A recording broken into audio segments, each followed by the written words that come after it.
Hello दोस्तों, welcome back to our channel. तो जैसा कि हमने पिछले एपिसोड में देखा था, बाइटियान की मुलाकात जंगल में एक ओल्ड मैन के साथ होती है जो कि वहाँ पे अपनी बीमारी का इलाज ढूंढने के लिए आया हुआ था। और बातों बातों में ही बाइटियान उस ओल्ड मैन को उसका इलाज बता देता है। लेकिन बाइटियान ने उस ओल्ड मैन को उसके इलाज के लिए जो पिल बताई थी वो इस पूरी सिटी में किसी के लिए भी रिफाइन कर पाना इम्पॉसिबल था। इसलिए वो ओल्ड मैन बाइटियान से ही वो पिल रिफाइन करने के लिए कहता है, जिसे एक डील के साथ बाइटियान भी मान गया था। लेकिन उसी के साथ बाइटियान उस ओल्ड मैन की ग्रैंड डॉटर से उसकी ट्रू फायर को मांगता है उस पिल को रिफाइन करने के लिए, जो सुनकर वो लड़की बहुत ज्यादा हैरान हो गई थी। और यहीं से नेक्स्ट एपिसोड की शुरुआत होती है, जहां वो लड़की हैरान होते हुए बाइटियान से पूछती है कि आखिर तुम मेरी ट्रू फायर को लेकर क्या करने वाले हो। जिस पे बाइटियान उसे कहते हैं, ऑफ कोर्स मैं उसका यूज करते हुए स्पीचो रिकवरी पिल को रिफाइन करूंगा, क्योंकि अभी फिलहाल मेरे पास कोई भी ट्रू फायर मौजूद नहीं है। बाइटियान की ये बात सुनकर उस लड़की को बहुत ज्यादा गुस्सा आता है और वो गुस्से से चलाते हुए बाइटियान से कहती है, तुम क्या हमारे साथ मजाक कर रहे हो? क्योंकि एक मामूली से अल्केमिस्ट के पास भी अपनी ट्रू फायर मौजूद होती है, लेकिन तुम जो अपनी बातों से खुद को इतना महान अल्केमिस्ट बता रहे हो, तुम्हारे पास कोई भी ट्रू फायर नहीं है। और आज तक तो ऐसा कुछ कभी चाइल्ड एशियन कंट्री की हिस्ट्री में कभी नहीं हुआ कि किसी अल्केमिस्ट ने किसी दूसरे की ट्रू फायर का यूज करते हुए किसी एलेक्जर को रिफाइन किया हो। उस लड़की की ये बात सुनकर बाइटियान सीरियस होते हुए उससे कहता है, देखो मैं तुम लोगों के साथ कोई मजाक नहीं कर रहा और ना ही अभी मैं किसी मजाक के मूड में हूँ। अगर तुम लोगों को मेडिसिन रिफाइन करवानी है तो जल्दी बोलो, क्योंकि मैं वैसे भी बहुत ज्यादा लेजी हूँ। कहीं ऐसा ना हो कि मेरा मूड ही बदल जाए। अब बाइटियान को इस तरह से सीरियस होते हुए देखकर वो ओल्ड मैन अपनी ग्रैंड डॉटर से कहता है कि मुझे लगता है तुम्हें इतनी जल्दबाजी नहीं करनी चाहिए, हमें इसे एक बार मौका देना चाहिए, इसलिए तुम जल्दी से अपनी ट्रू पावर इसे दे दो। अपने ग्रैंडफादर की ये बात सुनकर वो लड़की भी बाइटियान को अपनी ट्रू फायर देने के लिए रेडी हो गई थी और वो वहाँ पे अपनी ट्रू फायर को समन करते हुए बाइटियान से कहती है, अब तो मैं भी ये देखना चाहती हूँ कि आखिर तुम मेरी ट्रू फायर का यूज करते हुए मेडिसिन को कैसे रिफाइन करते हो। और ये कहकर वो अपनी ट्रू फायर को समन करती है, पर जैसे ही वो अपनी ट्रू फायर को समन करती है तो उसकी ट्रू पावर खुद बखुद ही बाइटियान के पास चली गई थी और वो ट्रू फायर वहाँ पे बाइटियान के चारों तरफ घूमने लगी थी, जो देखकर उस लड़की को एक झटका लगता है, क्योंकि उसे अपनी ट्रू पावर पे अपने से ज्यादा बाइटियान का कंट्रोल ज्यादा लग रहा था। इसलिए वो लड़की हैरान होते हुए कहती है, क्या ये लड़का वाकई मेरी ट्रू फायर का यूज करते हुए मेडिसिन को रिफाइन कर पाएगा? वहीं उस लड़की की ट्रू फायर को अपने कंट्रोल में करने के बाद बाइटियान उन लोगों से कहता है कि तुम लोग मुझसे थोड़ा दूर हो जाओ, क्योंकि मैं मेडिसिन रिफाइनिंग के दौरान कोई भी डिस्टर्बेंस नहीं चाहता। बाइटियान की ये बात सुनकर वो ओल्ड मैन अपनी ग्रैंड डॉटर और अपने डिसेबल को लेकर वहाँ से थोड़ा पीछे चला जाता है। जहाँ जाते हुए वो लड़की अपने ग्रैंडफादर से पूछती है, ग्रैंडपा मेरी नॉलेज के मुताबिक इस पूरे मेडिसिन एंशिएंट कॉन्टिनेंट के अंदर सिर्फ एक ही 3 स्टार अल्केमिस्ट मौजूद है, जो कि और कोई नहीं हमारे प्रेसिडेंट ईदी ही है। लेकिन आप कह रहे हो कि इस लड़की की अल्केमी स्किल्स प्रेसिडेंट एडी से भी ज्यादा अच्छी है, क्या ये वाकई सच है? क्योंकि इस लड़की के पास तो अपनी कोई ट्रू फायर भी मौजूद नहीं है। जिस पे उसका ग्रैंडफादर उसे बताता है कि मेरी बच्ची, ये दुनिया बहुत ज्यादा बड़ी है और इस दुनिया में ऐसे ऐसे लोग भी मौजूद है जो कि गॉड ऑफ वार यलम को भी सप्रेस कर गए थे। और मैं इस लड़की के फेस को देखते हुए ये यकीन के साथ कह सकता हूँ कि आगे चलकर ये हमारे पूरे एंशिएंट कॉन्टिनेंट के एक महान अल्केमिस्ट बनेगा, क्योंकि मुझे इसकी अल्केमी स्किल्स बहुत ही ज्यादा खास और मिस्टीरियस लग रही है। ऐसी कमाल की स्किल्स के बारे में तो मैंने आज तक कभी सुना भी नहीं है, इसलिए मुझे पूरा यकीन है कि ये लड़का बहुत ही इजीली उस स्पीचो रिकवरी पिल को रिफाइन कर लेगा। वहीं दूसरी तरफ अब बाइटियान भी उस पिल को रिफाइन करने के लिए वहाँ पे बैठ गया था और उसी के साथ वो वहाँ पे बैठकर लिंगार को बाहर निकालते हुए उसे कहता है कि इन सभी मेडिसिन मटेरियल्स की पावर को बढ़ा दो। जिस पे लिंगार भी बाइटियान से कहती है, ओके मास्टर। और ये कहकर लिंगार वहाँ पे अपनी हेवनली स्पिरिचुअल पावर का यूज करते हुए उन सभी मेडिसिन मटेरियल्स की पावर को बढ़ा देती है, जिसके बाद वो दोबारा वहाँ पे बाइटियान की बॉडी के अंदर चली गई थी। और ये सब करने के बाद बाइटियान वहाँ पे अपनी स्पिरिचुअल एनर्जी का यूज करते हुए ऊपर हवा में एक स्पिरिचुअल फर्नेस को क्रिएट करता है, जो कि उसके अलावा और किसी को नहीं दिख रहा था, क्योंकि वो उसके एंसेस्टर बाई हुआंग का फर्नेस था। उसके बाद बाइटियान अपनी स्पिरिचुअल एनर्जी के साथ उन सभी मेडिसिन मटेरियल्स को उस फर्नेस के अंदर डाल देता है और बाइटियान को इस तरह से मेडिसिन को रिफाइन करते हुए देखकर वो लड़की भी हैरान होते हुए कहती है, आखिर ये लड़का ऊपर हवा में ही मेडिसिन को कैसे रिफाइन कर पा रहा है? और यहाँ की तो हवा भी बहुत ज्यादा थिन है, जिसके बारे में कहा जाता है कि ऐसी थिन हवा में मेडिसिन को रिफाइन कर पाना बहुत ज्यादा मुश्किल हो जाता है। और ऊपर से ये मेरी ट्रू फायर का यूज करते हुए मेडिसिन को रिफाइन कर रहा है, इसके कामयाब होने के चांसेस तो मुझे बहुत ज्यादा कम लग रहे हैं। इसलिए वो बाइटियान को सुधान करते हुए कहती है कि इस तरह की हवा में मेडिसिन को रिफाइन करना बहुत ज्यादा मुश्किल होता है, इसलिए अगर तुम जरा सा भी केयरलेस हुए तो तुम्हारी सारी मेहनत बेकार चली जाएगी। और ये कहकर वो लड़की अपने मन में कहती है कि मुझे नहीं लगता ये लड़का कभी भी मेरी ट्रू फायर का यूज करते हुए इस मेडिसिन को रिफाइन कर पाएगा। पर वो लड़की ये बात कहाँ जानती थी, बाइटियान के लिए ऐसी मामूली पिल्स को रिफाइन करना कुछ भी नहीं था। और अभी वो लड़की यहाँ पे ये सब सोच रही थी कि तभी वहाँ पे बाइटियान ने उन मेडिसिन मटेरियल्स को रिफाइन करना भी शुरू कर दिया था, जो देखकर तो वो ओल्ड मैन भी हैरान होते हुए कहता है कि आखिर ये लड़का है कौन। और ये कहकर वो ओल्ड मैन बाइटियान की तारीफ करते हुए कहता है कि आखिर इतना महान सुप्रीम अल्केमी मास्टर हमारी सिटी में कहाँ से आ गया और हमें इसके बारे में कुछ पता क्यों नहीं था। वहीं दूसरी तरफ अब बाइटियान ने उन सभी मेडिसिन मटेरियल्स को अच्छी तरह से रिफाइन कर लिया था, जिसके बाद देखते ही देखते बाइटियान वहाँ पे उन सभी को आपस में मर्ज करते हुए 3 स्पिरिचुअल रिकवरी पिल्स में कन्वर्ट कर देता है, जो देखकर तो ओल्ड मैन के साथ साथ वहाँ पे मौजूद उसके लोगों को भी अपनी आंखों पे यकीन नहीं हो रहा था कि आखिर इस लड़की ने इतनी आसानी से स्पिरिचुअल रिकवरी पिल को कैसे रिफाइन कर लिया, जिसको रिफाइन करने में प्रेसिडेंट ईदी खुद भी 2 बार नाकाम हो चुके थे। और यहाँ पे वो बेचारे जब से बाइटियान से मिले थे उन्हें झटके पे झटके लग रहे थे। थे। वहीं दूसरी तरफ बाइटियान उनमें से एक स्पिरिचुअल पिल को उस ओल्ड मैन की तरफ बढ़ाते हुए कहता है, ये लो, मैंने अपने प्रॉमिस के मुताबिक आपको एक स्पिरिचुअल रिकवरी पिल दे दी है। वहीं उस स्पिरिचुअल रिकवरी पिल को पाकर तो वो ओल्ड मैन बहुत ही ज्यादा खुश हो गया था, लेकिन उसी के साथ वो इमोशनल होते हुए बाइटियान से कहता है, लिटिल फ्रेंड, मैं तुम्हारे इस एहसान के लिए बहुत ज्यादा शुक्रगुजार हूँ। और ये कहकर वो ओल्ड मैन बाइटियान के सामने झुकने ही वाला था, पर बाइटियान उसे ऐसा करने से रोक देता है, जो देखकर वो ओल्ड मैन बहुत ही रिस्पेक्ट से बाइटियान से कहता है कि अगर मैं स्पिरिचुअल रिकवरी पिल से हील हो गया तो मैं तुम्हारे इस एहसान का बदला कभी नहीं भूलूंगा और फ्यूचर में जितना हो सकेगा मैं तुम्हारे इस एहसान को चुकाने की कोशिश करूंगा। उस ओल्ड मैन की ये बात सुनकर बाइटियान उस ओल्ड मैन से कहता है कि आपको मुझे थैंक्स कहने में इतनी जल्दबाजी नहीं करनी चाहिए, पहले आप इस पिल को खा लीजिए और देखिए ये पिल काम करते भी है या नहीं। बाइटियान की ये बात सुनकर वो ओल्ड मैन भी बिना ज्यादा वक्त जाया किए जल्दी से उस पिल को खा लेता है और जैसे ही वो ओल्ड मैन उस पिल को खाता है तो उस पिल ने अपना असर दिखाना भी शुरू कर दिया था और देखते ही देखते उस ओल्ड मैन को एक ग्रीन एनर्जी ने चारों तरफ से अपने अंदर घेर लिया था, जिसके बाद उस ओल्ड मैन की सभी इंजरीज